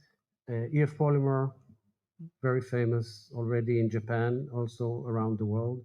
They're about to raise their Series B. Lots of employees in India, also lots of jobs created in Okinawa. As we mentioned before, we're very proud of this. This is part of our acceleration program, and they came to Okinawa in 2018. Since then, their business has been booming with our help. My final slide, almost final, yeah, yes. So just a few takeaway messages. I think there's a great potential for strengthening Japan-India collaboration through OIST or through academia. We can drive together innovation. There are opportunities for talented, gifted scientists and researchers at OIST. And together we can have a global impact on society. Please stay in touch with OIST. Next slide, please. We have lots of ways to connect with you. And I want to thank again the organizers for inviting me. Thank you very much. I got to go now.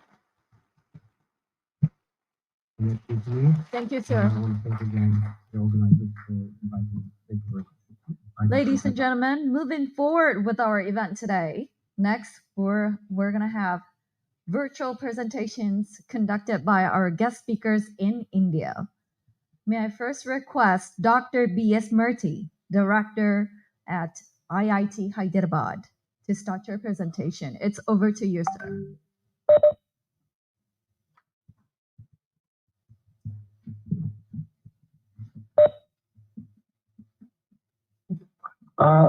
This is Professor B.S. Murthy. Am I audible? Hello? Okay. Are you able to see my PowerPoint slides? Thank you. Thank you very much. First of all, good afternoon, friends. Konnichiwa. I would like to pay my special gratitude to His Excellency Sirijaj-san and His Excellency Deni Tamaki-san for giving this opportunity to speak about IIT Hyderabad India-Japan collaborations, which have been going on for more than a decade at IIT Hyderabad. And let me start. I myself have spent about 2 years in Japan long back, 1999 to 2001, working in a place called NIMS, National Institute for Material Science, in Tsukuba. And that was one of the best research period of my life, I would like to say that. And now we have a very strong connection with NIMS, that we have a NIMS IIT Hyderabad Research Center, which every year a large number of faculty and students are visiting. We have a Japan desk at IIT Hyderabad, as you can see here. So let me go to the next slide. So just to give you an idea of IIT Hyderabad, okay, IIT Hyderabad has been one of the second generation IITs, which has a large number of students, about 5,000 students right now. Among the second generation IITs, we come almost on the top in every aspect. And more importantly, out of the 5,000 students, 60% of our students are PhD and postgraduate students. Just to give you an idea that we want to be more research focused. A lot of research is going on. Close to about $180 million of research is going on right now at IIT Hyderabad. In the last 5 to 6 years, we have been supporting close to about 200 startups. And these 200 startups have generated about $200 million of revenue. So that just to give you an idea of how much of innovation is happening at IIT Hyderabad. And they have generated about 1,200 employees through their startups. So that just gives you some idea. And we have very unique departments. We are the first in the country to start a Department of Artificial Intelligence and start an undergraduate program in Artificial Intelligence. And we were told that in 2019, when we started this, that we are third in the world. Other than Carnegie Mellon and MIT, there is no institute in 2019 which had an undergraduate program on artificial intelligence, just to give you an idea. And we also have very interesting departments. We have biomedical engineering, climate change department, and also we have Department of Heritage Science and Technology, so that we can promote more on the heritage. We have a department called entrepreneurship, where it offers an MTech, which is a master's program on entrepreneurship, where at the end of 2 years, the student comes up with a product in hand and a business model for it. So one engineering faculty, one entrepreneurship faculty co-supervise the student, so that student knows how to make a product and how to sell a product. And to the extent that IIT Hyderabad has been very popular in innovations, IIT Hyderabad calls itself as inventing and innovating in technology for humanity. This is our motto, this is our philosophy. And this has been reflected in the national rankings. We are number 3rd in India for innovation, the latest ranking. In fact, last year also we were 3rd. This year also we continue to be the 3rd. In engineering, we are number 8 in India, just to give you an idea of how IIT Hyderabad fares. A lot of good areas of research is happening at IIT Hyderabad. One is on next generation communications, 5G, 6G. A lot of work on autonomous navigation. We are collaborating with a large number of industries, particularly Suzuki Motor Corporation has set up their global R&D center at IIT Hyderabad, which is called Suzuki Innovation Center. Also on climate change, there is a lot of research happening. Energy is another area, semiconductors and rural development. So these are certain important trust areas where IIT Hyderabad has been focusing. We have a lot of international collaborations, close to about 90. But what is more interesting is almost 50% of that is with Japan. We have a large number of Japanese universities, Japanese industries with whom, and Japanese R&D labs with whom we have collaborations. For example, at IIT Hyderabad, as I was mentioning, we have a Japan desk established, and our collaboration dates back almost to 2012. 12 years back we started, which is called Friendship Phase 1 program. Right now, Friendship Phase 2 program is going on. And from 2018 onwards, we have something called Japan Day. that we celebrate, where almost 20 to 25 industries come and to recruit our students. Okay, we have converted last year this Japan Day into a Japan Week, where we also have cultural day, we have an academic day in addition to career day. All these are regularly happening. We have established, thanks to JICA, a JICA chair. Every year, a professor from Japan comes, visits IIT Hyderabad and gives lectures here. In fact, the number of IIT Hyderabad students who are there in Japan, this is the largest from any academic institution in India. So, in fact, every year when I visit Japan, I usually have a dinner with at least 200 to 250 IIT Hyderabad students who are staying in Tokyo alone.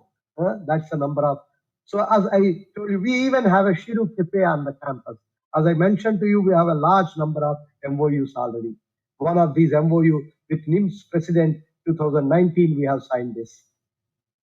And we are looking forward to more and more strong collaboration, particularly with industry, to a large collaborations we would like to establish. We would like to be an educational hub for Japanese students in India. And we would like to see more and more at the PhD level, joint supervisions, joint doctoral programs to be established. We are looking forward to joint startups also. We have recently signed an MOU with Renesas, and Renesas is strongly collaborating with us in semiconductors area. We have 4 incubators. One of the incubators is on the semiconductors. And we would like to set up some joint R&D centers and look for grand challenges for both India and Japan to be, solved by a joint collaboration. And we also want to set up skill development centers jointly between Japan and IIT Hyderabad. And coming to our industry collaborations, industry can be a part of any one of these programs that we are talking. They can be a part of academics. We can do online master's programs for them. They can be professors of practice with us. They can give expert lectures with us. They can even do a external PhD with IIT Hyderabad. We can have a joint research and sponsored research, consultancy. We can have chair professors established by the industry. We would also look for support to our incubation and mentorship activity. Also, they can come and recruit. We have a semester-long internship. This is the only IIT possibility to begin with to have a semester-long internship. At IIT Hyderabad, we also want to work with a lot of rural villages, and we would like to see if some of you can help us in that direction. With that, I would like to stop. Any questions you have, feel free to ask. Thank you very much.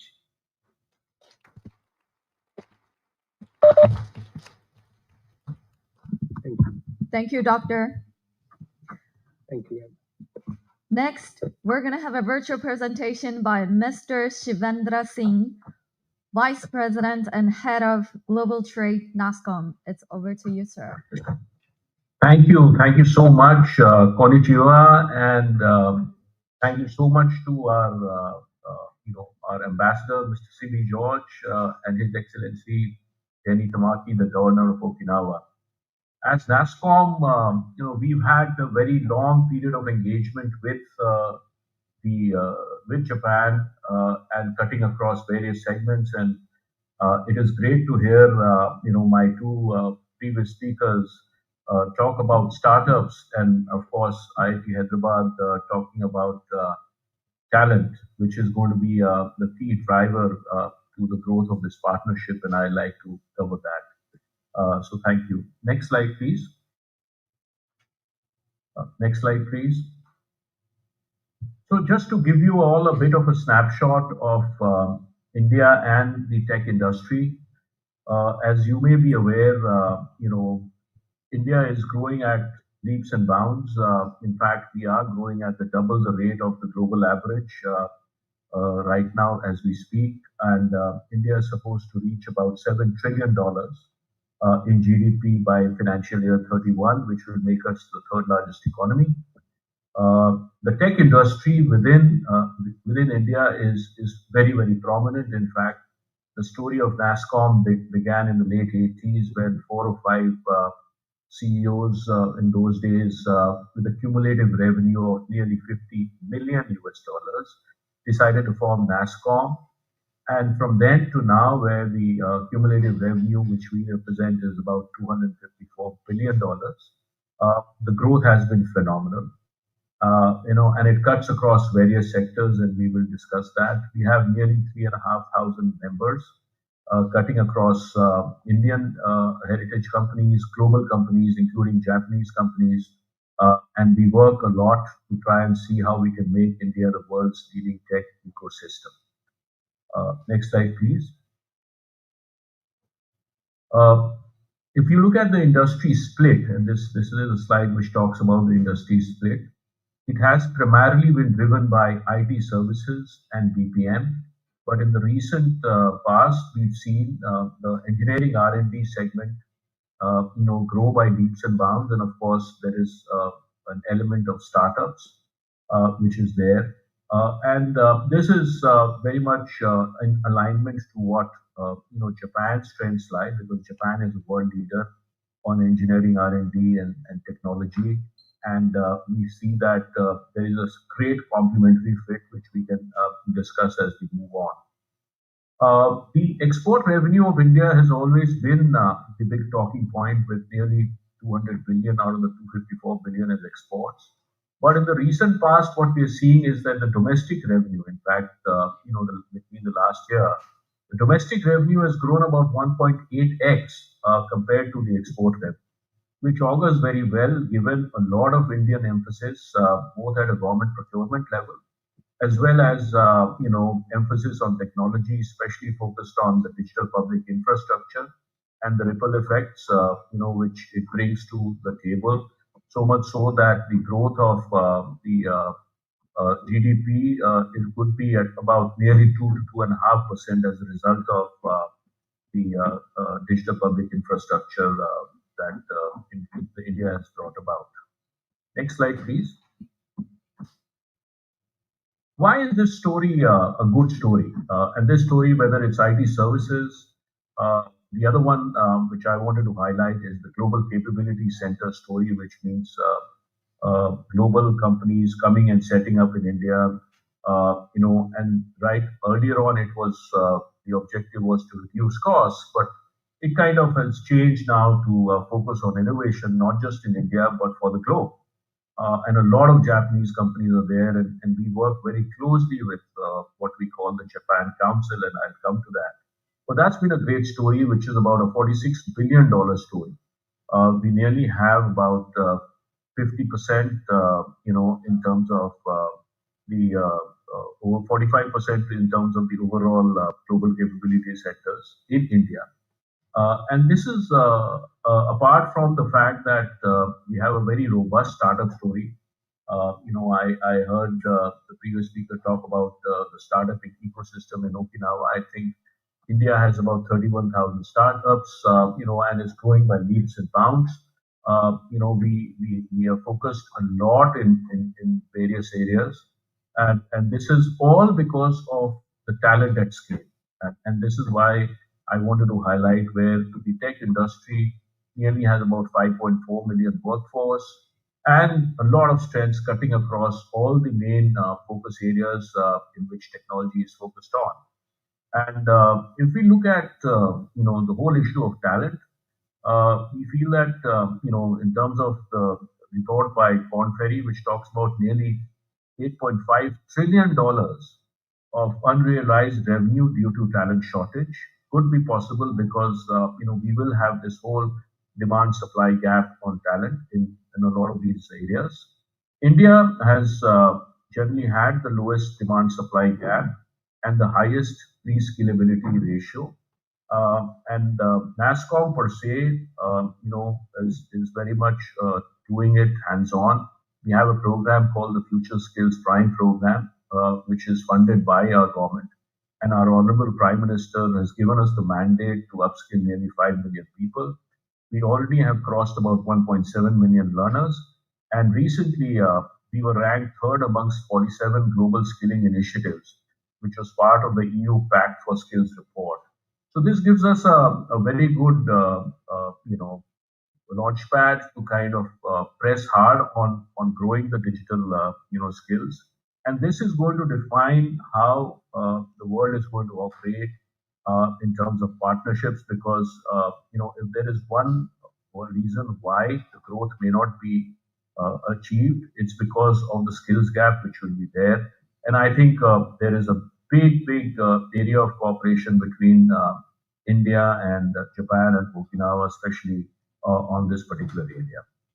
Next slide, please. So what are we doing with Japan? So as I mentioned right at the beginning, we have a NASSCOM Japan chapter or council, and the whole idea is to, bring everyone under one roof. People who may have, issues or challenges in operating in India on some counts. We work very closely with a number of these companies. These are just a few of them. And work to support the growth of Japanese organizations in India, serving as a platform to look at challenges, opportunities, and improve business environment.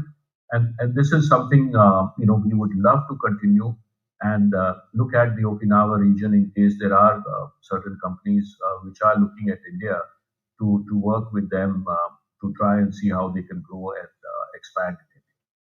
Next slide, please. So what are the areas that I feel, we need to work together on? I already mentioned that with Japan being the leading global economy in terms of technology, it's led technology development at cutting edge for decades. India has a tremendous, software focus in terms of growth on specific areas, especially if we look at AI and generative AI. We are growing very rapidly, along these areas, and we see that this is going to define a lot of growth. So first is, as our honorable speaker mentioned from Okinawa region, the deep tech startup engagement. We've been working with Japan for some time.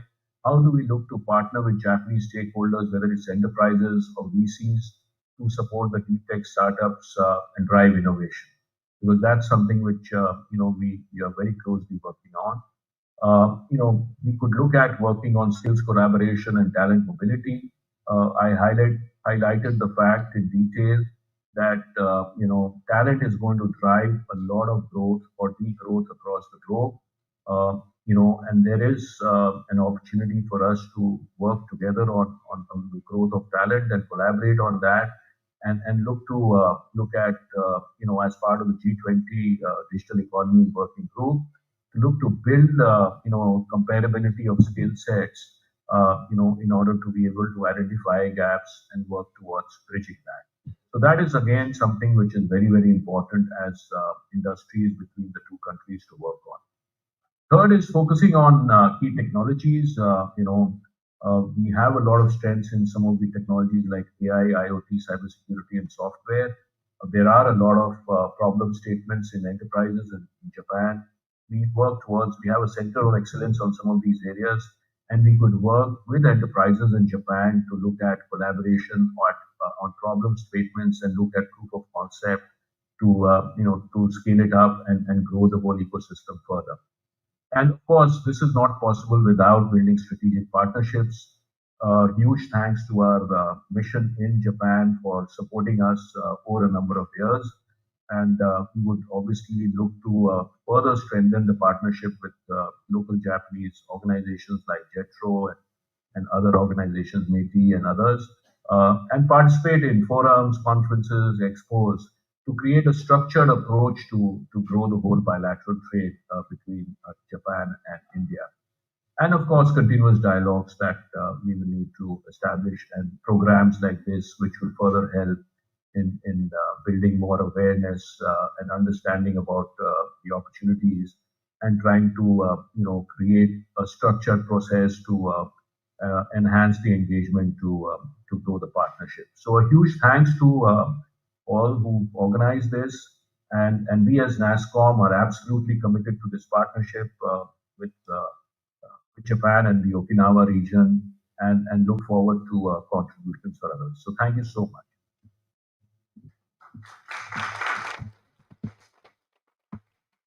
Thank you, sir. May I now request Mr. Subhash Goyal, Chairman of STIC Travels, to start your presentation. It's over to you, sir. Thank you very much. Firstly, I'd like to express my gratitude to the Indian Embassy, particularly His Excellency, the Ambassador. We are also grateful to both the ministers, the Minister of Health, Minister of Land, the Honorable Governor of Okinawa, and the distinguished delegates present. The objective, I believe, of this meeting is how to increase tourism between India and Japan, mainly Okinawa. And my presentation, ladies and gentlemen, is based on that. So firstly, if we identify what are the opportunities that are there between India and Japan, particularly Okinawa. So there is a huge opportunity because Indian outbound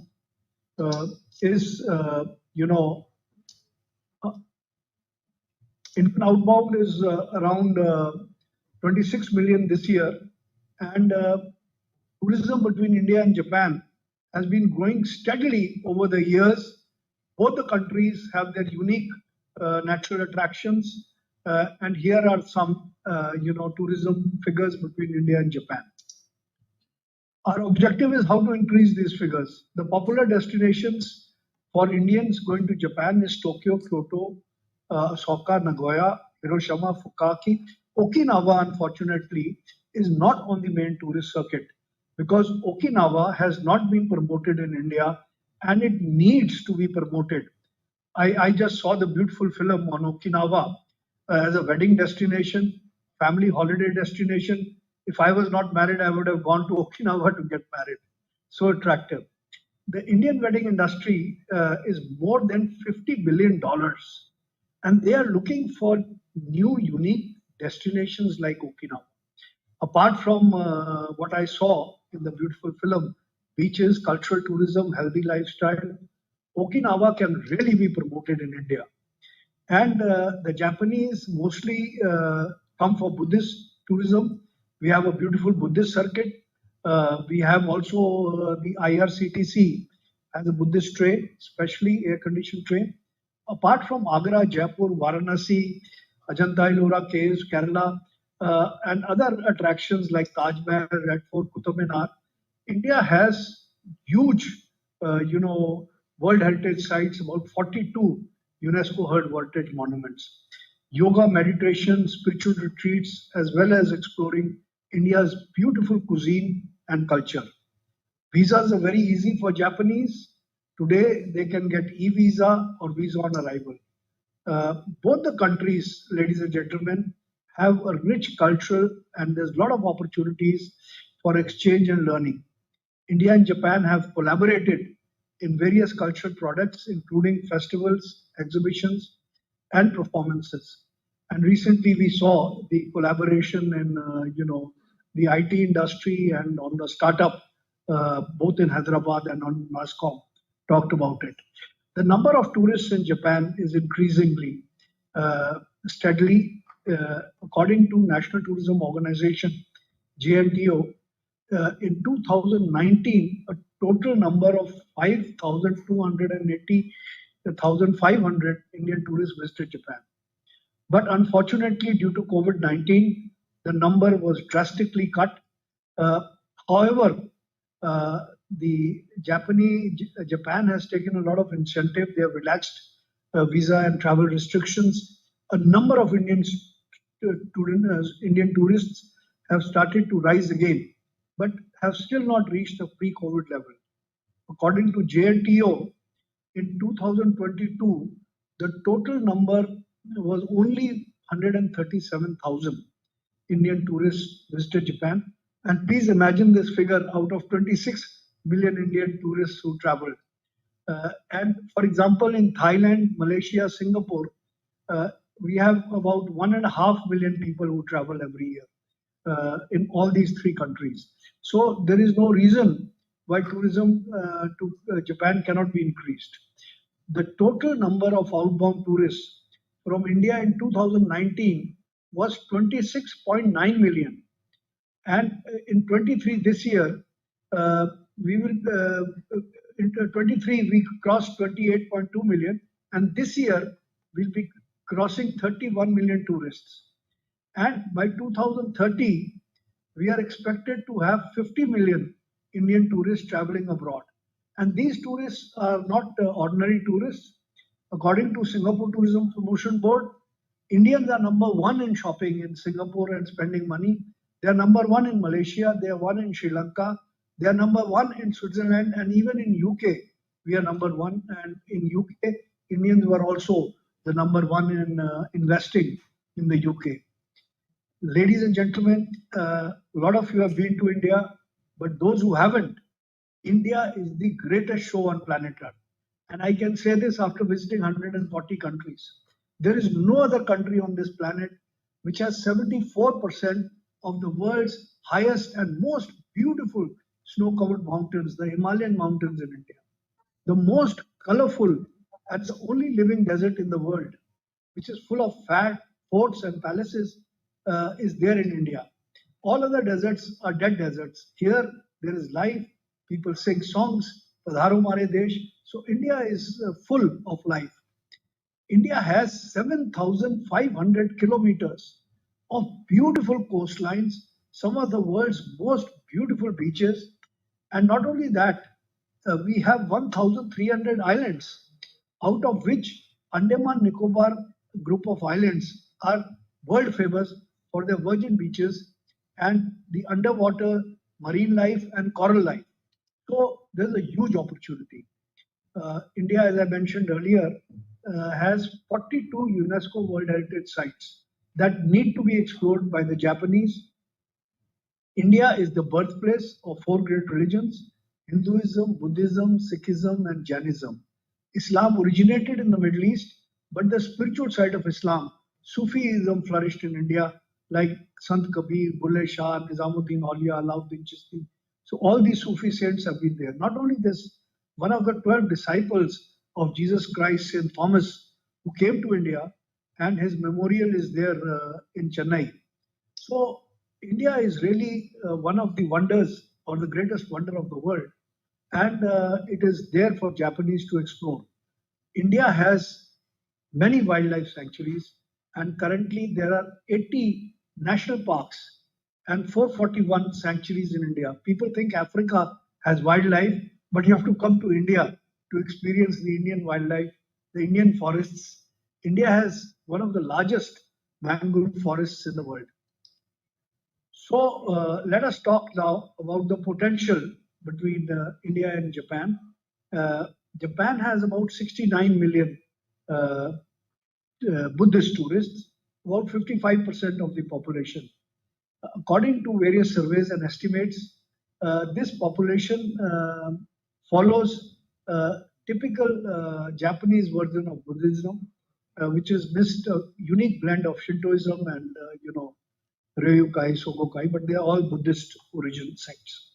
India is the birthplace of Buddhism, and even if India targets 1% Buddhist tourists every year, India will increase not only our cultural and social relations with Japan, but this will lead to a lot of other developments. As I mentioned earlier, India Railway, this is a beautiful train run by IRCTC, which is the wing of the Government of India Railways. They have special trains which cover all the Buddhist circuit, the birthplace of Lord Buddha, where he got Nirvana, and even it goes all the way up to Lumbini and Varanasi. So all these Buddhist circuit is there for you to explore in an air-conditioned atmosphere. You can get in touch with any of the travel agents, tour operators, and they will help you. In order to promote now between tourism between India and Okinawa, and also Okinawa and India, we need to have a direct flight. I'm happy that the Minister of Transport and Tourism is also there, and along with the Governor of Okinawa. So if you give some discounts on landing and other charges, we can persuade our Indian carriers like Air India and Indigo to also start flights to Okinawa. So we need direct flights. Right now, the connections are only via Hong Kong, Bangkok, Singapore to reach Okinawa directly. Otherwise, we have to go via Tokyo or Osaka. Ladies and gentlemen, air connectivity is very important for building trade, commerce, economy between two countries. And if Okinawa needs to be collected, apart from air connectivity, we need to increase cultural exchange programs through CII or through our company, which is India's Stick Travel, which is India's largest aviation and tourism marketing company. We can help you in promoting Okinawa. We can CII can also help the chamber. We can target on wellness tourism. We can promote unique and niche travel experiences. We can also leverage on historical and cultural ties. We can use technology like social media, travel bloggers, and all the digital marketing techniques which Japanese and Indians are all expert at to further increase the thing. We can have spiritual tourism, and most important is festivals and events. We need a list of festivals and events, exhibitions, etc. taking place in Okinawa, which we can promote in India. Thank you very much. Long live Indo-Japan friendship. Arigato gozaimasu. Thank you. Go ahead.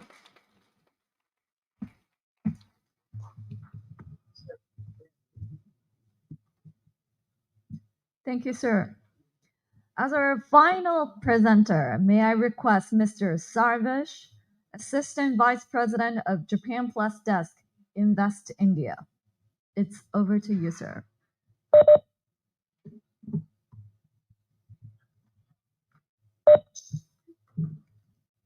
Konnichiwa, His Excellency and other delegates present in Okinawa. I'm Sarvesh from Invest India. We are the National Investment Promotion and Facilitation Agency, and we work under the aegis of Ministry of Commerce, Government of India. My predecessors during this event, they have given a good color on Okinawa and Japan and what India can, what collaborations can happen with India. And I thank every one of them for this. In the interest of time, I will quickly cover only the topics which are exclusive or other than what they have already spoken about. So as you know, India is the 5th largest economy and one of the largest growing large economies currently in the world. We grew by around 8.2% in the last financial year and expected to continue that on that path in the ongoing year as well as the next few years. We have been seeing significant interest from other countries in terms of investment and trade opportunities. Each and every business across sectors are finding their opportunities, and in this large country where there is good opportunity for each and every business. So our exports are around close to $800 billion as of today, and we are targeting to reach a target of 2 trillion of exports by 2030. That is in the next 5-6 years. We have taken several steps in this regard in terms of making it easy for businesses to be active in India. We have one of the lowest taxation rates across the globe. We have schemes like remission of duties and taxes on exported products. We have taken massive infrastructure development across India. We have schemes like PM Gati Shakti and National Logistics Policy, which is targeted to reduce logistics cost for businesses to single digits. We are enhancing our port infrastructure so that the time spent at port, the turnaround time for shipment is reduced and better than or at par with global standards. India is a leading nation in terms of digital revolution, I would say. We have come out with unified payment interface, which is bank transfer within seconds. We saw some $120 billion transactions in last calendar year, and total transaction value were north of $2 trillion US dollars. To push, we are a leading country in terms of services, and we are pushing for higher manufacturing presence domestically. So to promote more manufacturing to happen in India, we have come out with the Make in India scheme. We have come out with what is now famously known as production linked incentive scheme across 14 sectors, where financial incentives are given to companies to actually manufacture in India and do incremental manufacturing year on year. This has led to significant growth, and the manufacturing PMI, which is a measurement of how manufacturing is doing in the country, that is in the expansionary zone for the last 36 months. It is a measure of manufacturing activity in the country and is done on a monthly basis. So last 36 months has seen it to be close to 60% or above 50%, which is the benchmark for being in the expansion zone. The government continues to push several key aspects in this regard, whether it be clean tech or pharmaceutical or semiconductors or auto or textiles for that matter. And you can see on the screen the increased government budget to promote activity in these sectors, promote more and more domestic manufacturing, making sure that these sectors are self-dependent by themselves in the country. Quickly moving to what Invest India is. Like I mentioned earlier, we are the National Investment Promotion and Facilitation Agency. We act as the midpoint between government, whether it be central government or state government on one side, and the industry on the other side. We try to bridge the gap between the two, and we also aim to handhold each and every investors as they seek to do business in India. So from giving business advisory to companies to helping them assess market opportunities within India, to strategize correctly for their India entry situation, as well as making sure that all the regulatory approvals, all the land assessment, everything, we handhold every investor in the best possible manner and make sure that their India entry is smooth as far as it can possibly be. With this, we want to, with the idea that their India business should flourish, they should derive value out of their India business, and we continue to maintain a long-term partnership with these companies. For this, we have a dedicated Japan Plus desk within Invest India. I'm a representative of this particular desk, which was set up back in 2014 as a partnership between both the countries. DPIIT, which is the ministry in India, and the corresponding ministry in Japan, MeitY, Ministry of Economy, Trade and Industry, they joined hands with a representative from JETRO, the Japan Trade and External Body. That representative, along with people from India, they form the Japan Plus desk, and we provide services to, and we make sure that all the Japanese companies in India are taken care of, as well as we help handhold new Japanese companies who are looking to do business in India.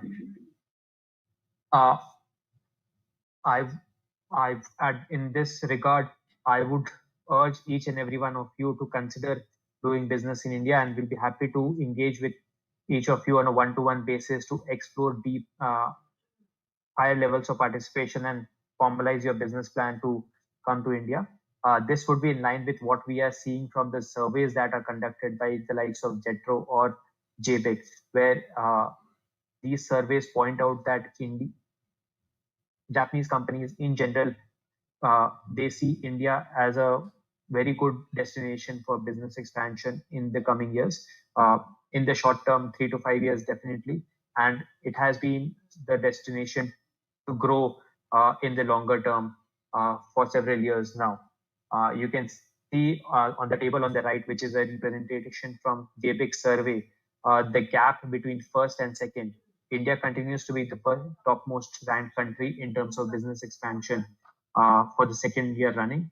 But the gap between the first and the second country has significantly increased from circa 12% to around 18%. That just goes to show that your peers, other Japanese companies, everyone is considering India for their business expansion. And we would urge each and every one of you to have a discussion with us to let's start working on your India plans to make sure that those fructify as soon as at the earliest.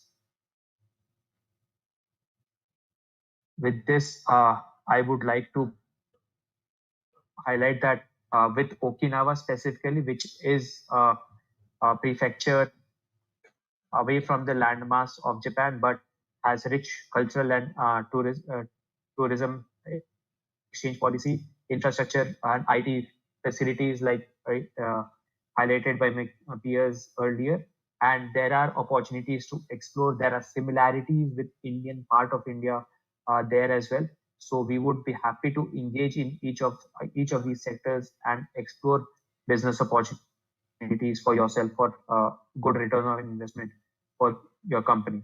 And we'll be happy to have a discussion on that front. With this, I would like to bring my session to a close. I would be happy to entertain queries, and our team email ID japan@investindia.org.in. Please feel free to reach out to us, and we'll be happy to engage in a discussion. Thank you.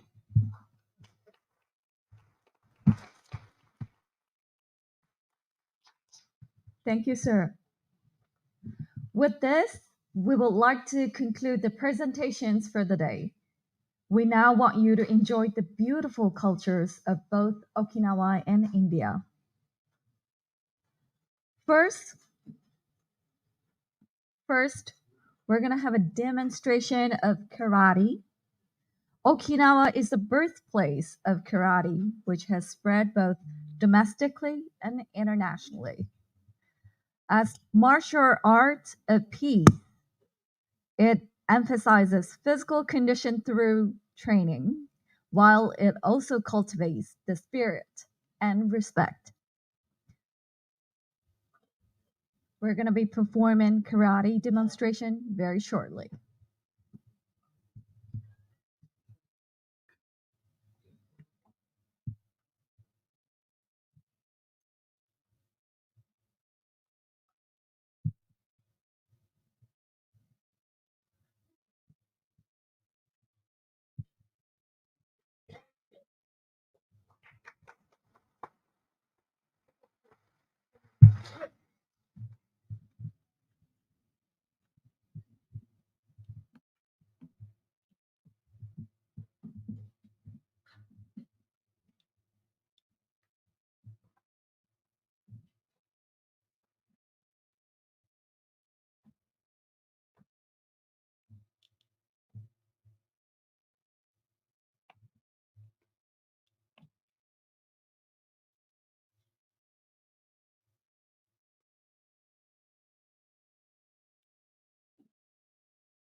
Thank you very much for the powerful, powerful demonstration. Ryukyu performing arts have developed as a form of hospitality since the Ryukyu Kingdom era. Today, we will begin with the celebration dance, Yotsutake, followed by a Sanshin performance, and the creative dance, Kotobuki no Mae. Please enjoy the performance.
落ちな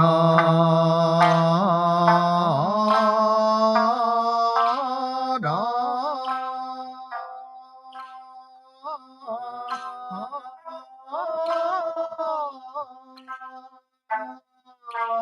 し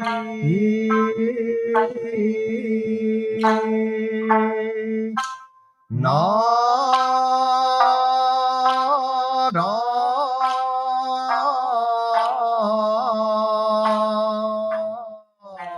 しさ戦争のせよちだ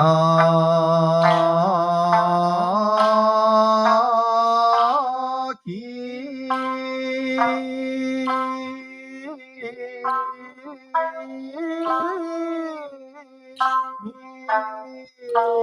は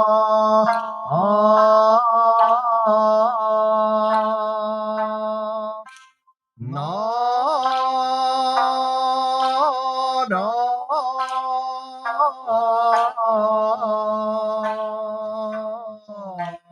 ち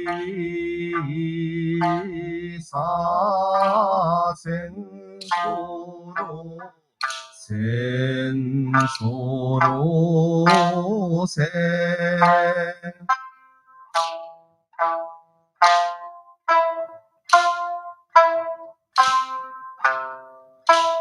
き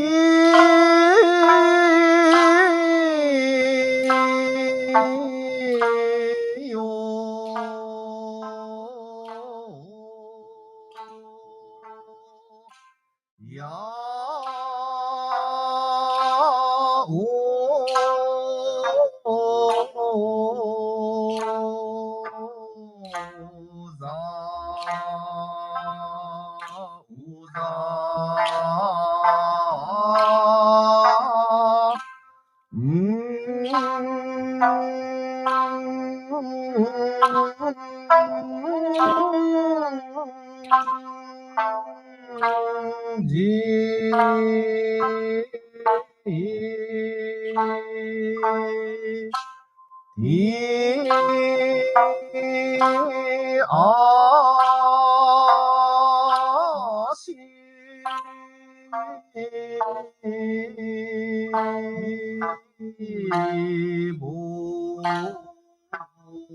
おさ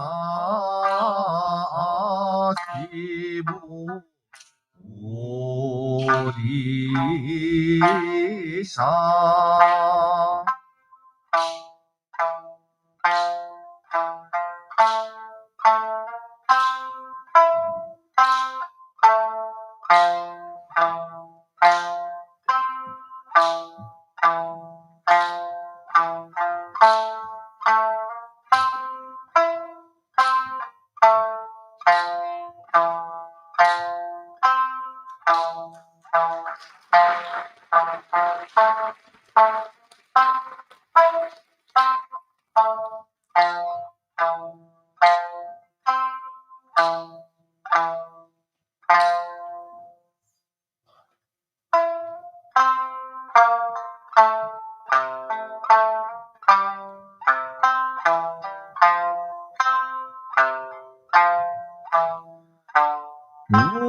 海の青さ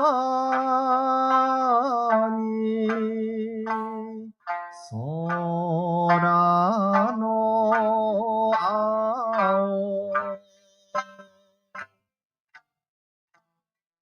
南の風に緑葉の場所は情けに手をまれ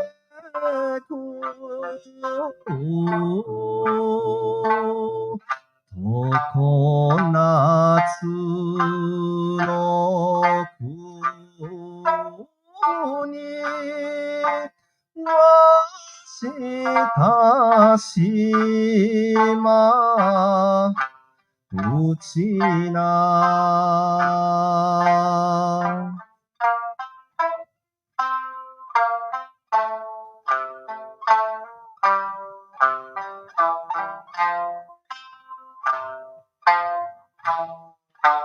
今昔のちょいてんじゃなし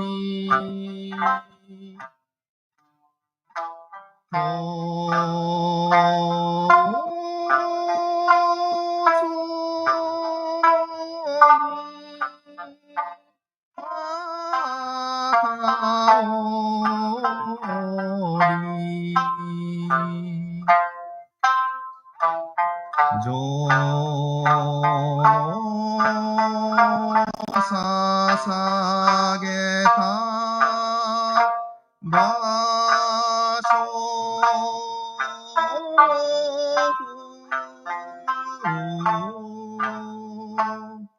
朝じくんじわしたしまうちな。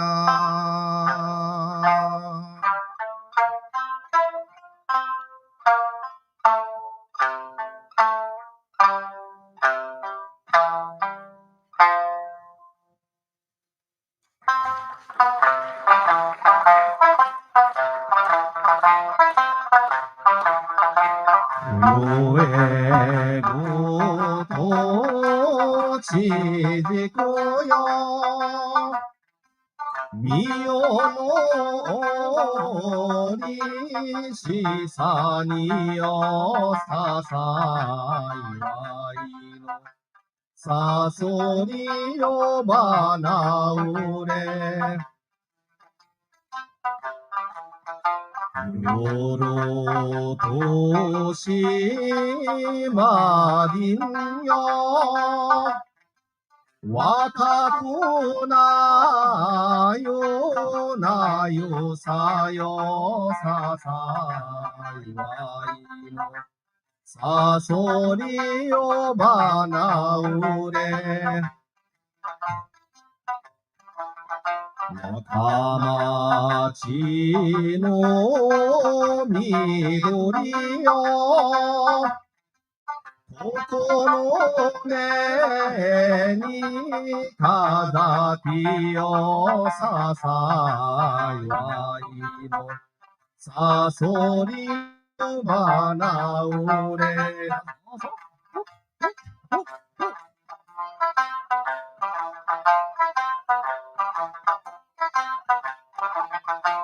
南りばなんじゃよ新薬がこがによささいわいのさそりよばなうれ世のよかる日によおよえしちあしばよささいわいのさそりよばなうれめでたいめでたいそりそりめでたいめでたいめでたい若者やそろって落ちたそろおたぎよようにことぼちょろ三歳いコミティめでたいめでたいそりそりめでたいめでたいめでたい歌や三振に踊り針のして落ちはりて足も三先を乗りさめでたいめでたいそりそりめでたいめでたいめでたいそりそりめでたいめでたいめでたいめでたいめでたいめでたい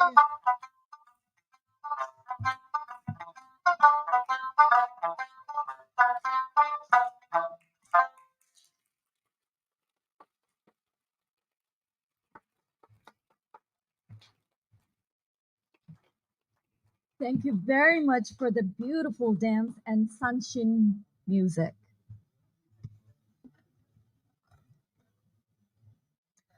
Next, we have a dynamic performance of the creative Asa dance, Miru Kumunari by the Ryukyu Kingdom Festival Drum Troupe. Lastly, we will all join in the lively and iconic Okinawan dance Kachashi. Please enjoy.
Once again, thank you very much. Bife Debiru. Thank you very much to everyone. Next, we would like everyone to get a glimpse of authentic Indian culture. On this special occasion, we would like to present Kathak dance. Kathak is one of the major classical dances of India, which history can be traced to 400 BC. Kathak means the art of storytelling.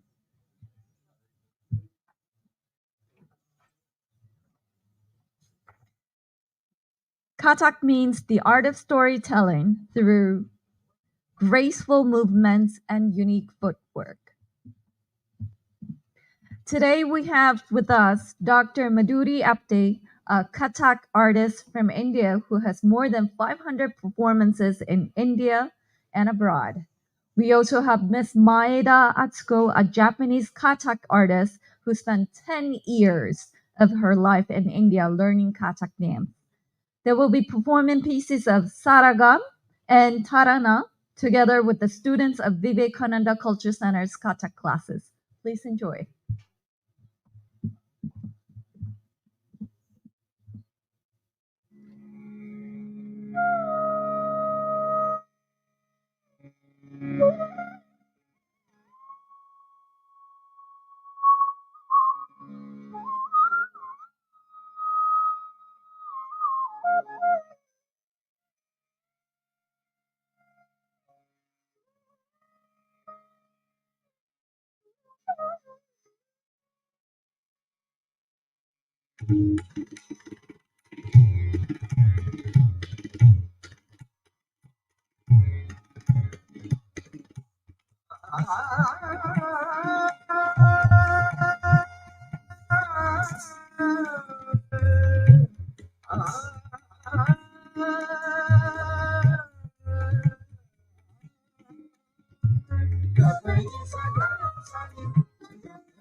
Thank you very much for such beautiful performances. Now, may I invite His Excellency Mr. C.B. George, Ambassador of India to Japan, and His Excellency Mr. Tamaki Denny, Honorable Governor of Okinawa, and His Excellency Mr. Nakagawa Kyoki, Honorable Chairman of Okinawa Prefectural Assembly, onto the stage for gift presentation. 最後に、アーティストの皆様もぜひステージの方にお越しくださいませ。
Now, His Excellency Mr. C.B. George, Ambassador of India to Japan, will be presenting gift to the Governor and Speaker.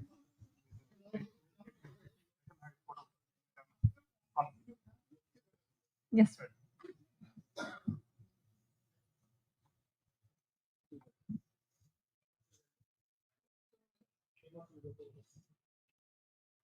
まずは沖縄のアーティストの皆様と一緒にお写真を撮らせていただきます。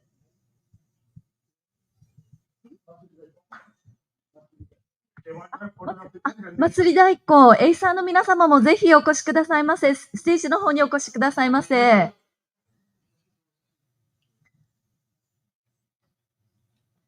写真と指の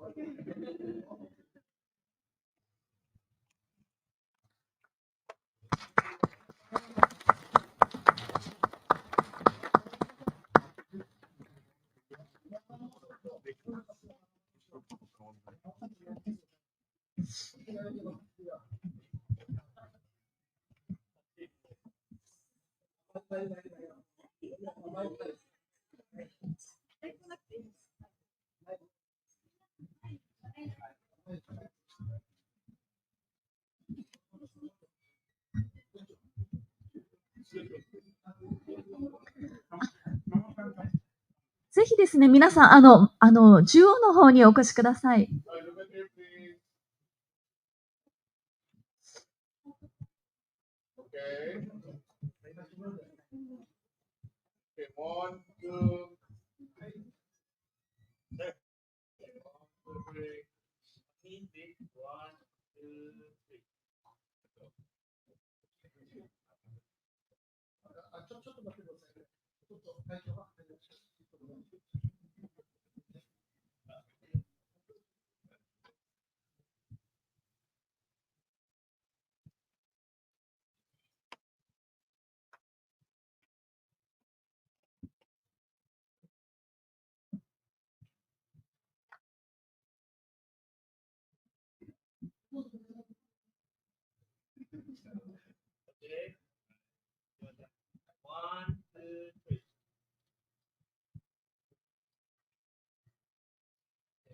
Now we would like to take a group photo with all the Indian artists as well.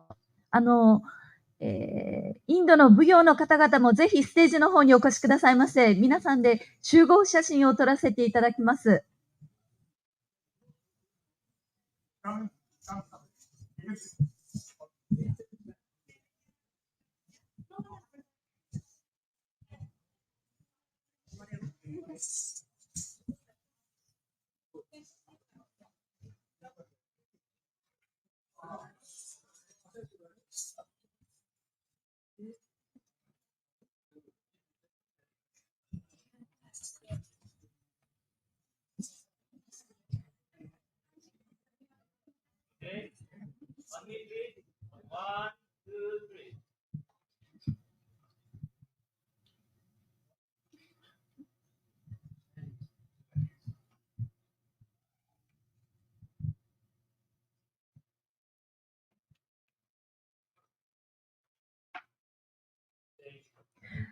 最後にですね、シビジョージ駐日インド大使による記念品贈呈を行いたいと思いますので、知事、そして県議会議長、そのまま、ステージの方にお願いいたします。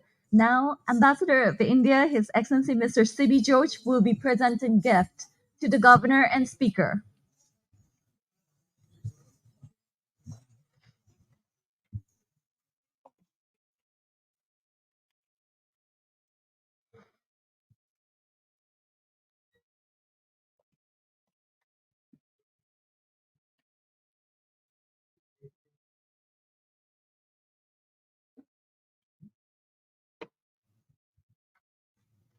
それでは記念品贈呈をさせていただきます。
ありがとうございました。With this, we would like to conclude our today's event. The embassy would like to express gratitude to all the distinguished guests and each and every one of you for joining this event. ニーフェデーベル、ありがとうございました。